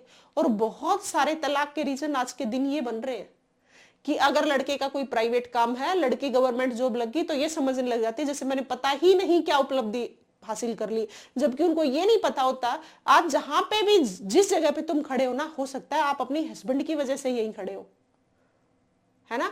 हस्बैंड कोऑपरेट तो करते हैं, लेकिन लड़कियों को भी ये बात समझनी चाहिए कि जब वो हमें हमारा कोऑपरेट करके हमें आगे बढ़ा रहे हैं, तो जब उनकी बेकार कंडीशन आएंगी तो हमें उनका साथ देना है, उनका साथ नहीं छोड़ना। अगर आप रियल में साक्षर नहीं शिक्षित हो तो ऐसा काम करोगे, अदरवाइज तो जो आजकल तलाक हो रही है आपके सामने दिख ही रहे हैं। यही रीजन है, लड़कियां कामयाब हो जाती हैं क्योंकि लड़कियां रियल में मेहनत ज्यादा भी करती हैं लड़कों से। और पता है उनको घमंड क्या हो जाता है कि मैं तो पैसे कमाती हूं, ये नहीं कमाता। बट वो कभी आइडिया नहीं लगाती, अरे इन लोगों ने मेहनत कराई होगी तभी तो आप सफल हुए होगे ना। और ये बात मेरे को इसलिए मजबूरन बोलनी पड़ गई क्योंकि मैं देखती हूँ अपने आस पड़ोस में। पहले तो मैं चलो घर रहती थी, मुझे ज्यादा एनवायरमेंट से हमारे आसपास क्या हो रहा है मुझे कोई खास मतलब नहीं होता था, मैं सिर्फ पढ़ती रहती थी, अपना काम किया, सो गई अपना, ठीक है, मैं ज्यादा बाहर बूर। लेकिन अब तो डेली जाना पड़ता है बाहर। अब मुझे रियल में पता लग रहा है क्या हमारा समाज है। समाज ऐसा है भाई साहब कि आप उसका काम, कोई भी है उसका काम निकला और साइड में हो जाते हैं, उनको कोई मतलब नहीं होता। आप अगले की आपने हेल्प की, ऐसी हेल्प की कि अगला बंदा बहुत फंस गया और आपने हेल्प कर दी, उसका काम निकलते ही ऐसे साइड में कर देते हैं जैसे आपको जानते भी नहीं है। ऐसा समाज है। और मैं बहुत बार सरप्राइज्ड ये होती हूँ कि देखना क्या कमाल है, मतलब जरूरत निकली बात खत्म।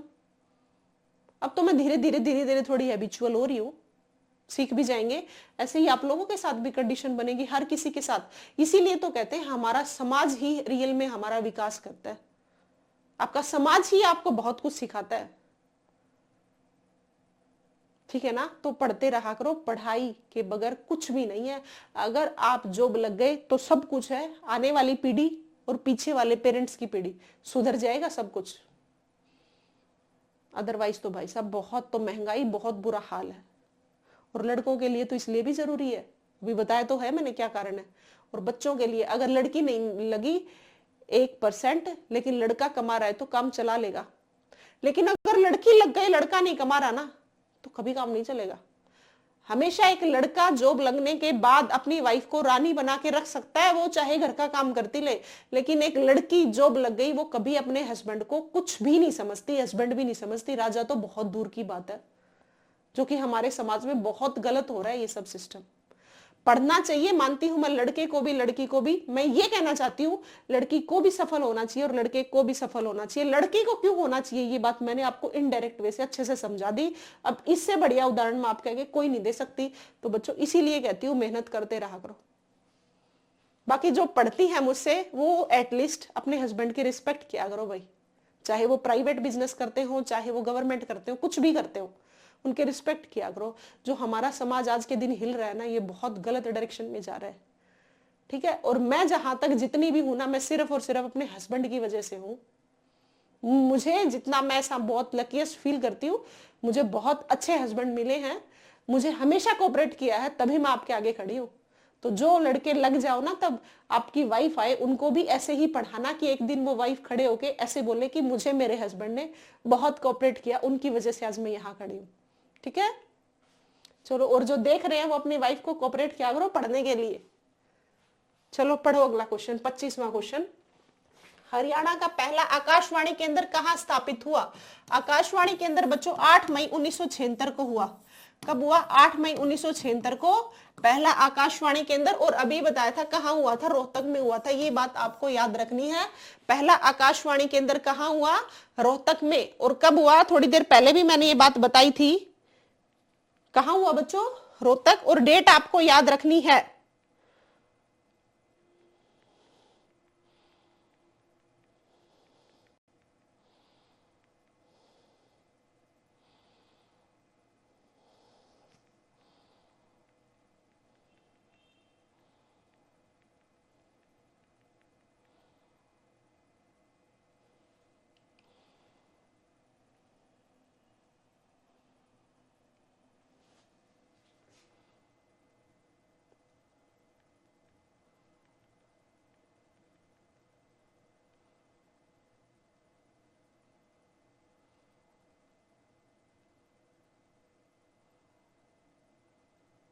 चलो पढ़े अगले क्वेश्चन पे। 26वां क्वेश्चन देखो, औद्योगिक क्षेत्र उद्योग विहार किस नगर में स्थित है? अभी बताया था, देखो पेपर में आया क्वेश्चन है, मैंने बताया था एक औद्योगिक नगरी है, एक उद्योग विहार है। औद्योगिक नगरी इसलिए बोला जाता है क्योंकि बहुत सारे उद्योग है फरीदाबाद में। औद्योगिक नगरी कौन सी है हमारी बच्चों? फरीदाबाद। और उद्योग विहार है हमारा गुरुग्राम। हम दोनों में अंतर सुनो। आपने देखा होगा बहुत सारी मल्टीनेशनल कंपनी है, वो हमारे गुड़गांव में आके, हम ब्लेस्ड फील करते हैं कि हमारे गुड़गांव को इस तरीके से बसाया गया कि यहाँ पे बहुत सारी ऐसा इंफ्रास्ट्रक्चर एनवायरनमेंट ऐसा बनाया कि यहाँ पे बहुत सारी मल्टीनेशनल कंपनी ये चाहती हैं कि हम कहाँ पे सेटअप करें अपना सारा का सारा, गुरुग्राम में। इस वजह से उद्योग विहार किसको बोला गया, गुरुग्राम में।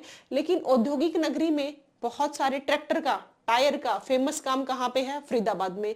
गुडियर के टायर्स फरीदाबाद में, फ्रिज का काम फरीदाबाद में, बहुत सारे जो काम है ना वो फरीदाबाद में हो रहे हैं। जैसे कोई भी जैसे उद्योग है, कोई भी बिजनेस लगा लो, बहुत सारी फैक्ट्रीज, इस वजह से औद्योगिक नगरी। जबकि फरीदाबाद का एरिया बहुत छोटा है, इसीलिए जनसंख्या घनत्व है ना वहां पे बहुत ज्यादा है, 2442। मतलब 1 किलोमीटर में 2442, मतलब 1 किलोमीटर में इतने लोग रहते हैं। ठीक है, जनसंख्या घनत्व ज्यादा नहीं है, जनसंख्या घनत्व कम है, सबसे कम। मतलब पॉपुलेशन डेंसिटी इतनी बढ़ गई है वहां पे, 1 किलोमीटर में बहुत सारे लोगों को रहना पड़ रहा है। इधर हमारा सिरसा है कि 1 किलोमीटर के दायरे में सिर्फ 303 लोग रहते हैं, और यहाँ पे फरीदाबाद में 1 किलोमीटर के दायरे में 2442 इतने लोग रहते हैं। देख लो, ये फर्क है। तो ये आपको बातें याद रखनी है। ठीक है, उद्योग विहार क्यों औद्योगिक नगरी है, उम्मीद है आप लोगों को समझ आ गई होगी। ये आपको याद रखनी है, ये गुरुग्राम में। और आप एक और बात याद रखोगे, हमारा गुरुग्राम जिला कब बना, 1 नवंबर 1966 को। ये बात आपको याद रखनी है। ठीक है, अब गुरुग्राम में है क्या क्या चीज, शीश महल कहां पे है, गुरुग्राम में। कहां पे है बच्चों शीश महल, लाल किले की फूहड़ नकल इसको बोला जाता है। किसको बोला जाता है, लाल किले की फूहड़ नकल मेरे प्यारे बच्चों बोला जाता है गुरुग्राम को। किसको, गुरुग्राम को। इसका मतलब गुरुग्राम से रिलेटेड बहुत सारी बातें भी आती हैं, लेकिन बहुत बार पेपर में ये पूछा गया है गुरुग्राम जिला कब बना। तो गुरुग्राम जिला हमारा बच्चों 1 नवंबर 1966 को बना था। ठीक है, ये बहुत इंपॉर्टेंट बात है और ये सभी को याद भी होनी चाहिए। मैंने वैसे बहुत सारी बातें आपको पहले भी बताई हुई हैं गुरुग्राम की। ठीक है, मिलेनियम सिटी, इलेक्ट्रिक सिटी, मेडी सिटी, ये सारे नाम बताए हुए ना। मेडी सिटी, मिलेनियर सिटी, क्योंकि बहुत लोग रहते हैं यहाँ पे अमीर। मिलेनियर सिटी,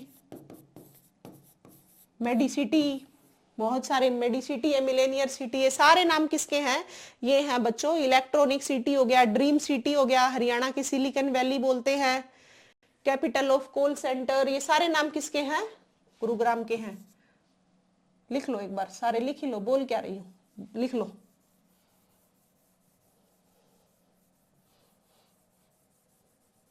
देखो आप समझो, अब millionaire city Gurugram, medicity Gurugram, electronic का भी बहुत सारा कामकाज है यहाँ पे।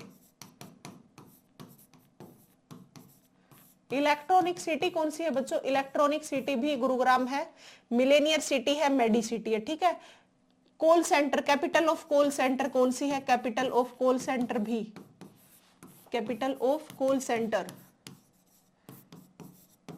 कौन सी है, गुरुग्राम है। ठीक है, ये भी आपको याद रखनी है। सपनों की नगरी भी हमारी गुरुग्राम है भाई। सपनों की नगरी इसलिए है बहुत बढ़िया तरीके से, ऐसे लगता है एक बार तो गुरुग्राम में जाने के बाद जैसे फॉरेन में आ गए। कई जगह तो गुरुग्राम की ऐसी हैं।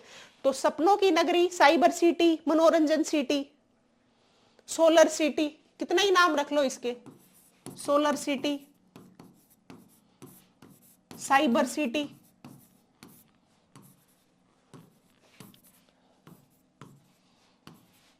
साइबर सिटी, मनोरंजन सिटी। ऐसी सिटी में मनोरंजन तो अपने आप ही हो जाता है। तो ये सारे नाम किसके हैं, ये सारे नाम मेरे प्यारे बच्चों गुरुग्राम के हैं। ठीक है, याद रखोगे, मनोरंजन सिटी, साइबर सिटी, ये सारे नाम याद रखोगे ना। एक बार फिर से सुन लो, वित्तीय राजधानी हमारी कौन सी है, आर्थिक राजधानी।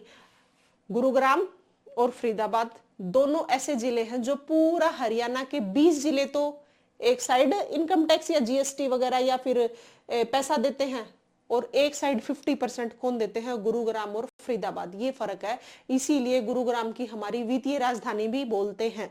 तो गुरुग्राम के नाम सुनो, electronic city, solar city, capital of centre, मनोरंजन सिटी, मेडी सिटी, मिलेनियर सिटी, सपनों की नगरी, साइबर सिटी, ये सारे नाम किसके हैं बच्चों? ये सारे के सारे नाम गुरुग्राम के हैं। और उद्योग विहार हो गया, सिलिकॉन वैली हो गया, रखोगे? आईटी सेक्टर का हब हो गया, सॉफ्टवेयर सिटी हो गया, ज्वेलरी पार्क हो गया, ये सारी कहाँ की है? ये सारी यहीं की है, रखनी है बातें याद, ठीक है? ये सारी जितनी एक्स्ट्रा बातें बताती हूँ भाई, ये सारी याद रखनी है, आपके पेपर में आएंगी ये सारी की सारी बातें, ठीक है? कर लोगे ना? करना पड़ेगा बच्चों, ऑप्शन भी नहीं आपके पास। 26 का आंसर है सी।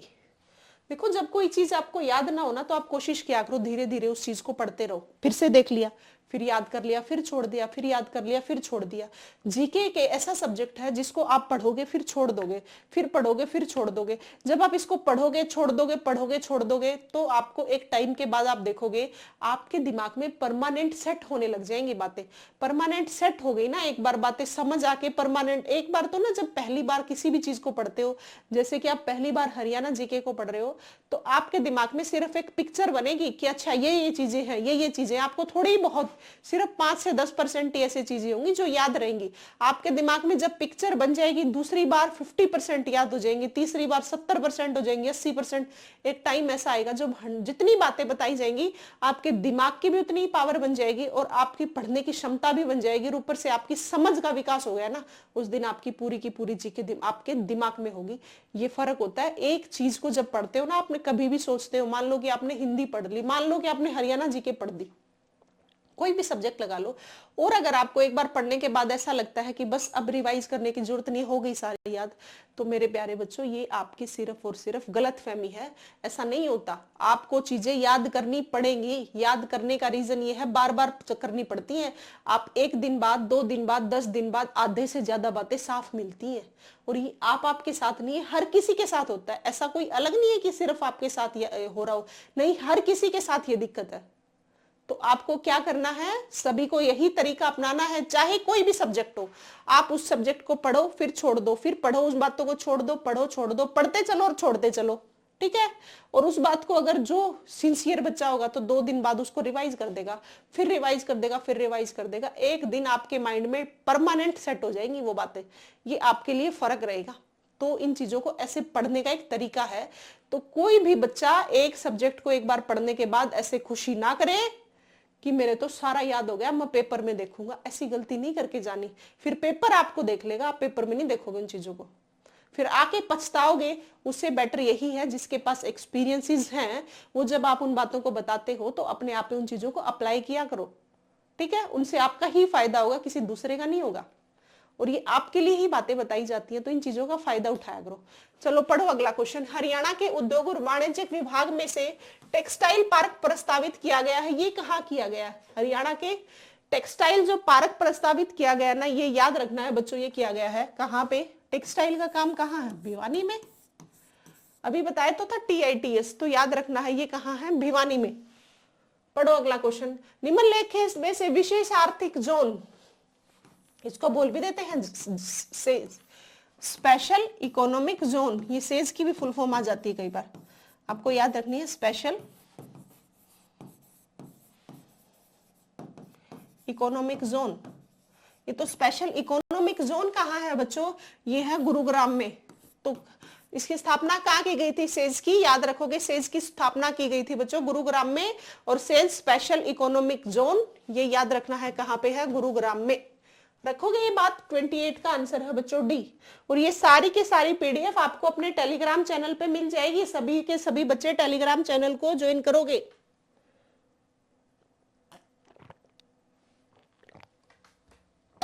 ठीक है? सारी की सारी चीजें जितना भी पढ़ाती हूँ टेलीग्राम पे डाल देती हूँ, वहां देखते रहा करो, ठीक है?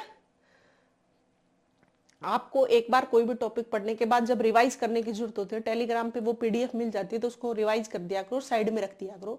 आपको दोबारा क्लास नहीं लेनी पड़ेगी, ये फायदा हो जाएगा आप लोगों के। चलो पढ़ो अगले क्वेश्चन पे। राष्ट्रीय जंतु आनुवंशिकी संस्थान ब्यूरो कहाँ पे है? पेपर में आया हुआ क्वेश्चन है। आनुवंशिकी जितने भी है ना, आनुवंशिकी संस्थान, ये आप याद रखना, सारे के सारे हमारे करनाल में है। कहाँ पे है? करनाल में। क्या? आनुवंशिकी संस्थान। तो आनुवंशिकी संस्थान का जब भी क्वेश्चन आ जाए, और अगर आपको लगता है कि मुझे नहीं आता, तो आप याद रखोगे कहां पे, किसके साथ चले जाओगे, करनाल के साथ चले जाओगे, आनुवंशिकी से। जैसे NDRI, national dairy research institute 1955 में कहां बना गया, करनाल में बनाया गया। उससे पहले ये 1923 में बंगलुरु में था, जिसे इंपीरियल के नाम से था तब। वहां पे कहां था, 1923 में बंगलुरु में। और फिर 1955 में NDRI इसका नाम रखा गया और ये कहां शिफ्ट कर दिया गया, करनाल में रख दिया गया, नेशनल डेयरी रिसर्च इंस्टीट्यूट। ये बहुत बड़ा, यहाँ पे डेयरी से रिलेटेड, मतलब जंतुओं के कुछ भी दिक्कत आ गई उनके लिए रिसर्च की, ये प्रॉब्लम इसको क्यों हो रही है, इसका क्या सोल्यूशन निकाला जा सकता है, ये इंस्टीट्यूट इसीलिए बनाए जाते हैं। रिसर्च इंस्टीट्यूट मतलब उन चीजों के लिए शोध करोगे आप, अनुसंधान बनाओगे, आप देखोगे कि वहां क्या क्या दिक्कत आ रही है, उन चीजों पे जब खोज करोगे तो समस्याएं भी कम होने लग जाती हैं। जब आप किसी चीज का सोल्यूशन नहीं निकल पाते तभी वहां पे समस्याएं रहती हैं। अदरवाइज इस जिंदगी में हर चीज का सोल्यूशन है, बस थोड़ा धैर्य रखने की जरूरत होती है। ठीक है, याद रखोगे। 29 का आंसर है बच्चों बी। दंत कथा के अनुसार क्या है, करनाल शहर को महाभारत में कर्ण के द्वारा बसाया गया शहर मानते हो, किसको, करनाल को। तो कर्ण द्वारा बसाया गया शहर कौन सा है बच्चों, करनाल है। ये आप लोगों को याद रखनी है। हरियाणा, करनाल का प्राचीन नाम कर्णाल्य था। क्या नाम था, कर्ण नगरी भी बोलते हैं और प्राचीन नाम कर्णाल्य भी बोलते हैं। ये बातें आपको कर्ण से रिलेटेड याद रखनी है। कर्ण झील, चक्रवर्ती झील मैंने बताई थी ना, कर्ण ताल हो गया है ना, ये सारी बातें आपको याद रखनी है। रखोगे याद। मधुबन ट्रेनिंग सेंटर है ना, वो भी आपको याद रखना है। हाँ, एक और पेपर में आता है बच्चों, CSSRI, ये बहुत बार पेपर में आता है। ये कब बना था, ये 1969 में बना था। ये अब बात याद रखनी है। राष्ट्रीय मृदा एवं लवणता अनुसंधान केंद्र, राष्ट्रीय मृदा एवं लवणता अनुसंधान केंद्र, यहाँ नहीं लगेगा भाई, अनुसंधान केंद्र। अगर पीछे नहीं दिख रहा हो नीचे तो मैंने बोल दिया, अनुसंधान केंद्र, CSSRI। इसकी फुल फॉर्म भी आ सकती है, central soil salinity research institute. Centre, ये पेपर में आ सकती है। CSIR कब बना था, ये 1969 में। इसी की हिंदी में नाम है ये राष्ट्रीय मृदा एवं लवणता अनुसंधान केंद्र। क्या है ये, centre soil salinity research institute. ये कब बना, 1969 में बना। ये बात आपको याद रखनी है। इसकी ये हिंदी में पूछ सकते हैं, राष्ट्रीय मृदा एवं लवणता अनुसंधान केंद्र कहाँ पे है, करनाल में है। और बना कब, 1969 में बना। ये सारी बातें आपको याद रखनी है। ठीक है, कर लोगे ना ये सारी बातें याद आप। तो पशु आनुवंशिकी है, ये सारी बातें आपको याद रखनी है। लिबर्टी शू हो गया,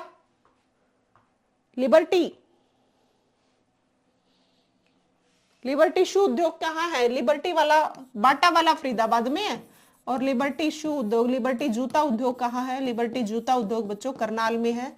ये बात भी आपको याद रखनी है। लिबर्टी जूता उद्योग कहाँ है बच्चों, करनाल में है। ये कहाँ पे है, ये और पूछ लिया जाए लिबर्टी का, जैसे करनाल में है, ऐसे ही बाटा का उद्योग, जूतों का उद्योग कहाँ है, बाटा का उद्योग है बच्चों फरीदाबाद में। दो ही उद्योग है, लिबर्टी का और बाटा का। लिबर्टी करनाल में और बाटा वाला फरीदाबाद में। ये दोनों बातें आप याद रखना। ठीक है, चले अगले, बढ़े अगले क्वेश्चन पे। चलो पढ़ो अगला 30वां क्वेश्चन। हिमाचल प्रदेश का वह कौन सा जिला है जो हरियाणा के 3 जिलों में पंचकुला, अंबाला तथा यमुनानगर के साथ सीमा बनाता है। पेपर में आया हुआ क्वेश्चन है ये। ठीक है, हिमाचल प्रदेश का वह कौन सा जिला है जो हरियाणा के 3 जिलों में पंचकुला, अंबाला तथा यमुनानगर के साथ सीमा बनाता है। आपको याद रखना, हिमाचल का वो जिला है सिरमौर। कौन सा है, सिरमौर एक ऐसा जिला है जो इन तीनों के साथ क्या होता है, टच होता है। तो 30 का आंसर है बच्चों सी।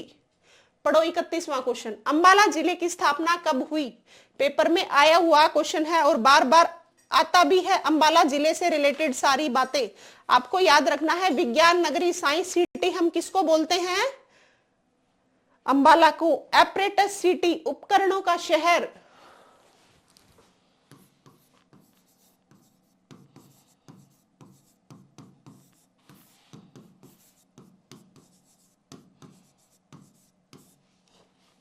साइंस सिटी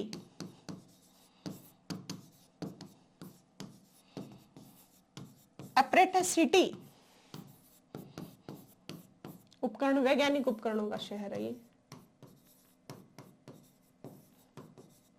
जब मैं संडे को क्लास लेती हूँ ना, एक लंबी क्लास लेती हूँ आप लोगों की संडे को, उस क्लास का पूरा फायदा उठाया करो, क्योंकि उस दिन मैं दिल से भी पढ़ाती हूँ, दिल से तो हर रोज पढ़ाती हूँ, लेकिन लंबी क्लास लेती हूँ, काफी सारा कंटेंट सैटरडे को रात को तैयार करती हूँ और संडे को आप लोगों के आगे प्रेजेंट करती हूँ। ठीक है, तो इन चीजों का फायदा उठाया करो। संडे को तो मैं क्लास लंबी लेने का यही रीजन है, क्योंकि मेरी छुट्टी होती है और मैं काम करके फ्री होकर कोशिश ही मेरी रहती है कि मैं आप लोगों को एक लंबी क्लास दूं। ठीक है, हो सकता है आज ये वाली क्लास तो ना डले आपकी, क्योंकि मैंने अभी जो पीछे आप लोगों ने देख रहे होगे, अब आप लोग एक इसी की जो स्टार्टिंग के क्वेश्चंस थे वो करवाए थे, और उसके बाद कुछ माइक में प्रॉब्लम आ गई थी, इसकी वजह से क्लास बंद करनी पड़ गई थी, आवाज आनी बंद हो गई थी, इस वजह से क्लास को बंद किया था। आगे मेरी कोशिश तो यही थी उन्हीं के साथ में ये सारा टॉपिक, जितने भी टॉपिक तो क्या सारे क्वेश्चन कराऊं और एक्स्ट्रा जितने क्वेश्चन बन सकते हैं वो कराऊं, लेकिन बच्चों वो माइक प्रॉब्लम में आने की वजह से उतनी ही क्लास डाली, उससे आगे की मैं ये क्लास ले रही हूँ। हो सकता है अब ये कल मंडे को मिले आपको, क्योंकि अभी अपलोड होगी तो टाइम लग जाएगा इन चीजों में, है ना। कोई बात नहीं, मंडे को मिले, आपको तो देखने से मतलब है, आपको पढ़ने से मतलब होना चाहिए, कब मिल रही है ये मायने नहीं रखता। एपरेटसिटी, ये कौन सी है बच्चों, आप याद रखोगे, ये है अंबाला। और अंबाला जिला कब बना था, घर जेके में, घर में ए का मतलब अंबाला ही था। तो वैज्ञानिक उपकरणों का शहर, आमों का शहर, मिक्सी सिटी, हाँ आमों की वजह से ही तो ये है आमों का शहर।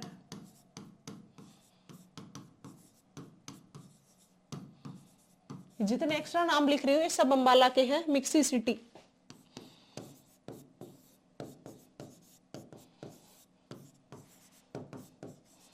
ये सब कौन है बच्चों, ये है अंबाला से रिलेटेड।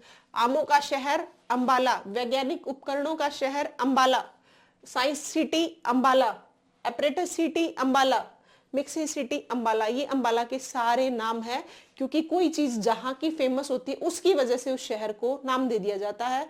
आमों की अधिकता की वजह से अंबाला, अंबाला नाम वैसे अंबालिका की वजह से भी है, लेकिन इसकी वजह से भी, आमों की अधिकता की वजह से भी इसका नाम है। और वैज्ञानिक उपकरण यहां बताया था मैंने 35% जितने साइंटिफिक एपरेटस बनते हैं पूरे भारत के, तो 35% हमारे अंबाला में ही बन जाते हैं, इसलिए भी है। साइंस सिटी बता दिया मैंने, एपरेटस सिटी, मिक्सी सिटी, ये सारी बातें अंबाला की आपको याद रखनी है। चलो बढ़ते हैं अगले क्वेश्चन पे, 32 क्वेश्चन पढ़ो आप। अंबाला नाम की उत्पत्ति महाभारत के किस पात्र के नाम से मानी जाती है। महाभारत के, क्या अंबालिका के नाम पे मानी जाती है, क्या अंबे के नाम पे, क्या वेदव्यास के नाम पे, क्या माधुरी के नाम पे, बताओ आप, साफ साफ दिख रहा है, साफ साफ दिख रहा है ना आप लोगों को।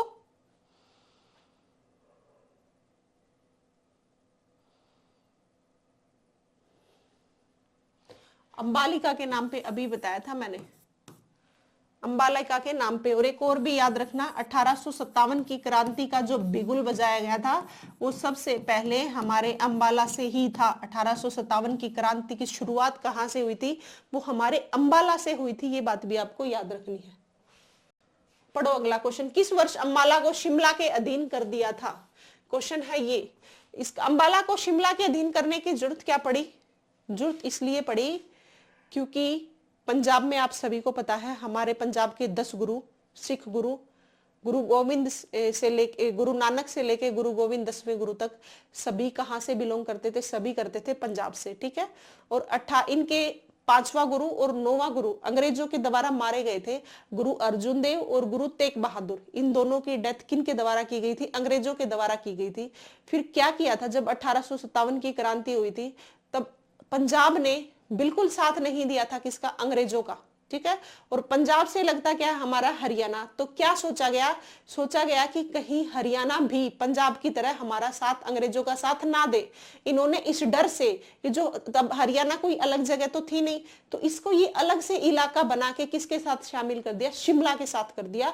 तो यही बात पूछी गई है, जब पंजाब साथ नहीं दे रहा था किसका, अंग्रेजों का, किसी भी चीज में चाहे कुछ भी था, तब हरियाणा की जो एक कुछ जगह थी ना, हरियाणा तो बाद में नाम आया था, इस ये जो इलाका था ना, इसको शिमला के साथ कर दिया गया। तो पूछा ये गया है इसको शिमला के अधीन कब किया गया था, पेपर में आता है ये बात, तो अब आप बताओगे कब किया गया था।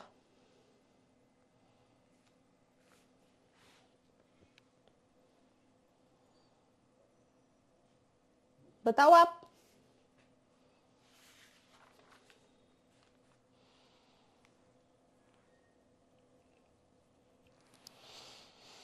बताओगे क्या? 1842 में, ये बात आपको याद रखनी है, ठीक है।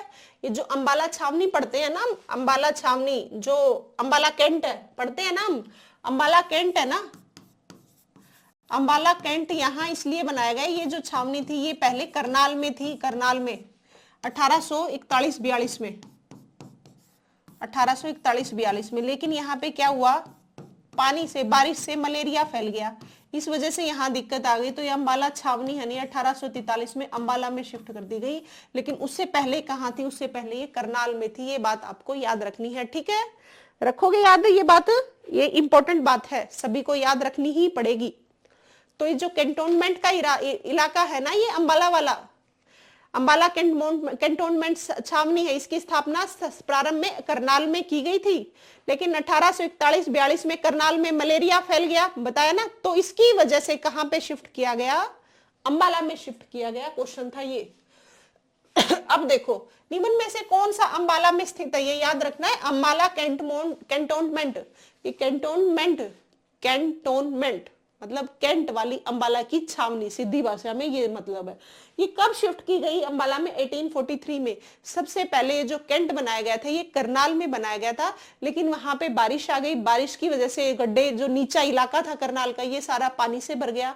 और आपको सभी को पता है जब पानी इकट्ठा हो जाता है तो मच्छर पनपते हैं, इस वजह से मलेरिया हो गया।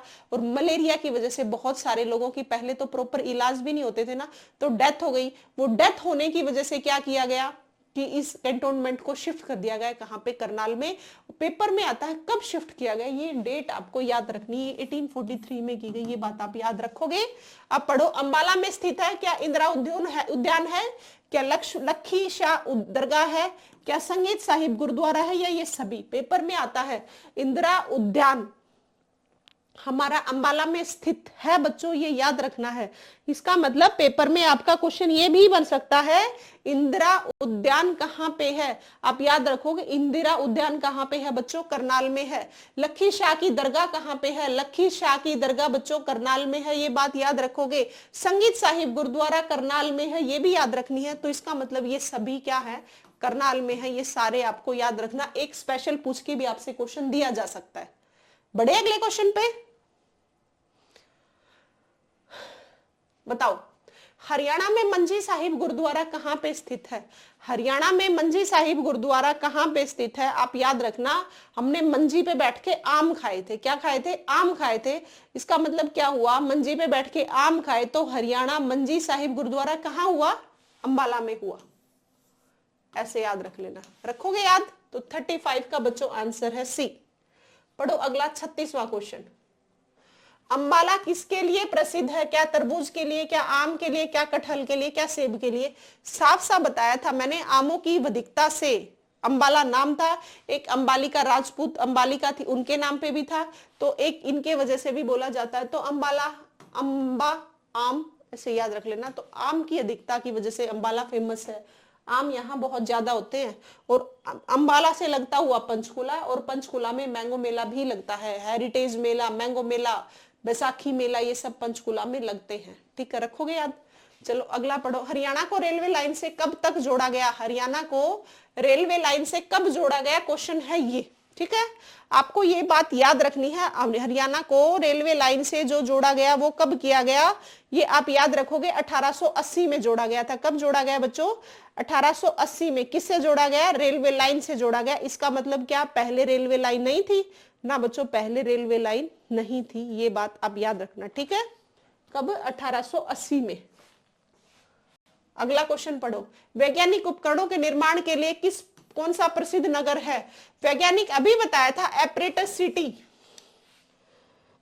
साइंटिफिक सिटी, वैज्ञानिक उपकरणों का शहर, science city, scientific city, mixie city, juicer city, grinder city, ये सारी चीजें वहां है, इसलिए इनका नाम पड़ गया। तो ये कहाँ है, अंबाला में, ठीक है। तो 38 का आंसर है बच्चों ए।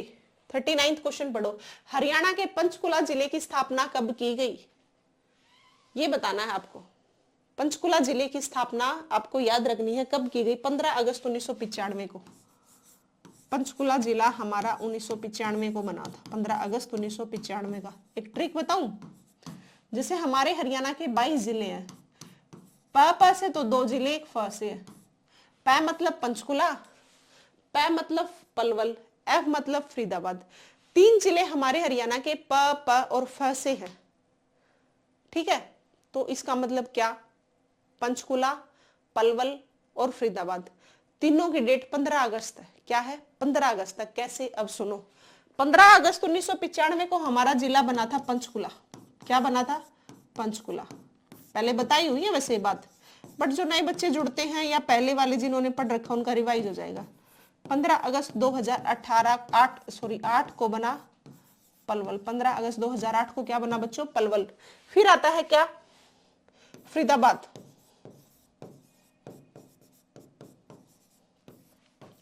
15 अगस्त 1979 को बना फरीदाबाद, ठीक है, रखोगे बात याद। तो 15 अगस्त 1979 को बना फरीदाबाद, 15 अगस्त 2008 को बना पलवल, 15 अगस्त 1995 को बना बच्चों पंचकुला। ऐसे याद रखना, फतेहाबाद 15 अगस्त को नहीं बना, फतेहाबाद बना था 15 जुलाई को। 15 जुलाई को, यहाँ पे फ का मतलब फरीदाबाद है, ये बना था 15 जुलाई 1997 को। फतेहाबाद और झज्जर 2 जिले बने थे 15 जुलाई 1997 को, फतेहाबाद और झज्जर 15 जुलाई 1997 को। पंचकुला बना 15 अगस्त 1995 को, पलवल बना 15 अगस्त 2008 को और फरीदाबाद बना 15 अगस्त 1979 को। ये सीक्वेंस में लिखने का मतलब मेरा यही था। ये 15 अगस्त तो आपको याद रहेगी सेम, अब ये सन याद कर लेना, ठीक है। तो कब बना, 15 अगस्त 1995 को। 39 का बच्चों आंसर है सी। चलो अगला क्वेश्चन देखो। पंचकुला जिले का क्षेत्रफल कितना है। ये क्षेत्रफल जैसे हमने कैथल का पढ़ा, रोहतक का पढ़ा, ऐसे ही इसको भी याद रखना। 898 वर्ग किलोमीटर किसका है, पंचकुला जिले का क्षेत्रफल है। रखोगे याद। अगला क्वेश्चन देखो, हरियाणा के निम्न में से किस जिले की सीमाएं उत्तर प्रदेश से नहीं लगती। अब समझो आप, यमुनानगर से शुरू होती है क्योंकि यमुना नदी यमुनानगर में एंटर करती है। उसके नीचे अगर जिसको मैप आता है, जैसे ये मैप है, इधर की बाउंड्री इधर से यमुना नदी जाती है, यहाँ की बाउंड्री ये उत्तर प्रदेश से टच होती है। मतलब यमुनानगर, फिर आता है करनाल, फिर आता है सोनीपत, फिर आता है पानीपत पहले, फिर सोनीपत, फिर है फरीदाबाद, फिर है पलवल। ये उत्तर प्रदेश से अलग होते, मतलब टच करते और नहीं करते, ये आपको याद रखनी है।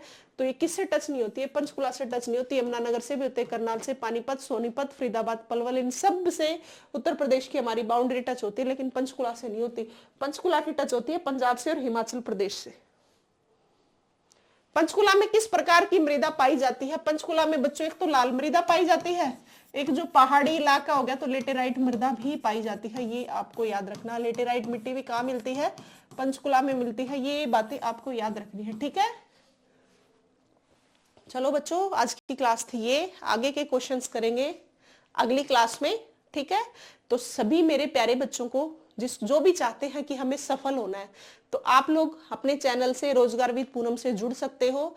सभी को ध्यान से सुनना, सभी को चैनल सब्सक्राइब करना है। और जो आपके छोटे भाई बहन चाहते हैं, जिसने 10th स्टैंडर्ड कर लियो, ग्रुप डी का पेपर जरूर दे, सीईटी का, उसमें भी हरियाणा जी के 25 नंबर की आएगी। उनको मोटिवेट किया करो, वो बच्चे भी पढ़े। उससे फायदा ये होगा आप लोगों को, आपके छोटे भाई बहन जब इन पेपर देंगे तो उनको पता लग जाएगा कि हमें क्या आता है क्या नहीं। सिर्फ पता नहीं लगेगा, उसके दिल से ये इमोशंस आएंगे, ये चीजें आएंगी कि हमें इतना पढ़ने की जरूरत है। अगर हम इतना पढ़ लेंगे तो ग्रुप डी में लग जाएंगे या ग्रुप सी में लग जाएंगे। तो आपको छोटे भाई बहन को क्लासेस शेयर करनी है। बहुत सारी मैंने हरियाणा जीके की क्लास ले रखी है और मैंने हिंदी की भी क्लास ले रखी है, मैंने हरियाणा करंट की भी क्लास ले रखी है। सीईटी वाले, एचटेट वाले बच्चों के लिए, सभी के लिए इंपॉर्टेंट क्लासेस चल रही है। और हाँ, साइकोलॉजी भी मैंने पढ़ा रखी है, जिसको एचटेट देना है, ठीक है। टीचिंग की जहां की वैकेंसी जाती है वहां साइकोलॉजी आती ही है। जैसे अब आरटेट आ रहा है, जो भी रीट का पेपर देंगे उनको साइकोलॉजी जरूर पढ़ के जानी चाहिए। वो आपके लिए ही है और पेपर में से आके बताओगे भी। और एचटेट में जितनी मुश्किल साइकोलॉजी आती है ना, इतनी रीट में नहीं आती मुश्किल, वहां इजी आती है। तो ये भी जितनी क्लासेज ले रखी है, अगर इनको भी करके चलेंगे ना, इनको इसलिए क्योंकि एग्जाम ओरिएंटेड बता रखा है मैंने, सारे का सारा जो आपके पेपर में साइकोलॉजी का सिलेबस आ सकता है वही मैंने करवा रखा है। तो अब वो क्लासेस जरूर देख के जाना। और हाँ, सभी हरियाणा जीके की 2 क्लास मैंने करंट की ले रखी हैं, वो क्लासेस जरूर ले लेना बच्चों। मैं 10-12 और क्लासेस में पूरी हरियाणा की करंट 7-8 महीनों की कवर करवा दूंगी, ठीक है। याद रखनी है ये बातें। और क्लास ले लूंगी, मैं 2 तो ले चुकी हूँ, ठीक है। हिंदी की मैंने 1 क्लास ली है, अब मैं 2-3 क्लासेस और लूंगी। कोशिश है मेरी इंपॉर्टेंट हिंदी के अगर 15 में से 10-12 तो जरूर कराओगे, सारी क्लास ले लोगे तो। बिल्कुल नहीं आती और जिसको सारी पढ़नी है तो बहुत अच्छी बात है, कोई भी बुक उठाओ उसमें से आराम से कर लो, हो जाएगी। हिंदी भी इतनी मुश्किल नहीं है। और हरियाणा जीके की पहले क्लासेस मैंने बहुत सारी करवा रखी है, वो सारी क्लासेस देख लेना। उन क्लासेस में मैंने बहुत बार आप लोगों को मैप करवाया हुआ, और मैं बहुत बार बोलती हूँ मैप सभी बच्चों को आना चाहिए। मैप आने का फायदा ये होते हैं, आसपास के जितने क्वेश्चंस है ना, आप कई बार अपना आईक्यू लेवल यूज करके भी उन क्वेश्चंस को सोल्व कर पाते हो, उनका फायदा ये होता है, ठीक है। तो सभी क्लासेस देखोगे, जितनी क्लासेस हो गई हमारी हरियाणा जीके की, या फिर हरियाणा करंट की, या फिर हिंदी की, या एस्टेट जो देंगे वो साइकोलॉजी की, ठीक है। और जिस भी बच्चे का जो डाउट हो कमेंट सेक्शन में डाल देना, और पढ़ते रहो बच्चे, मेहनत करते रहो, जरूर सफल हो जाओगे एक दिन। बस सही डायरेक्शन में और लगातार मेहनत करने की जरूरत होती है, ठीक है। थैंक यू बच्चों।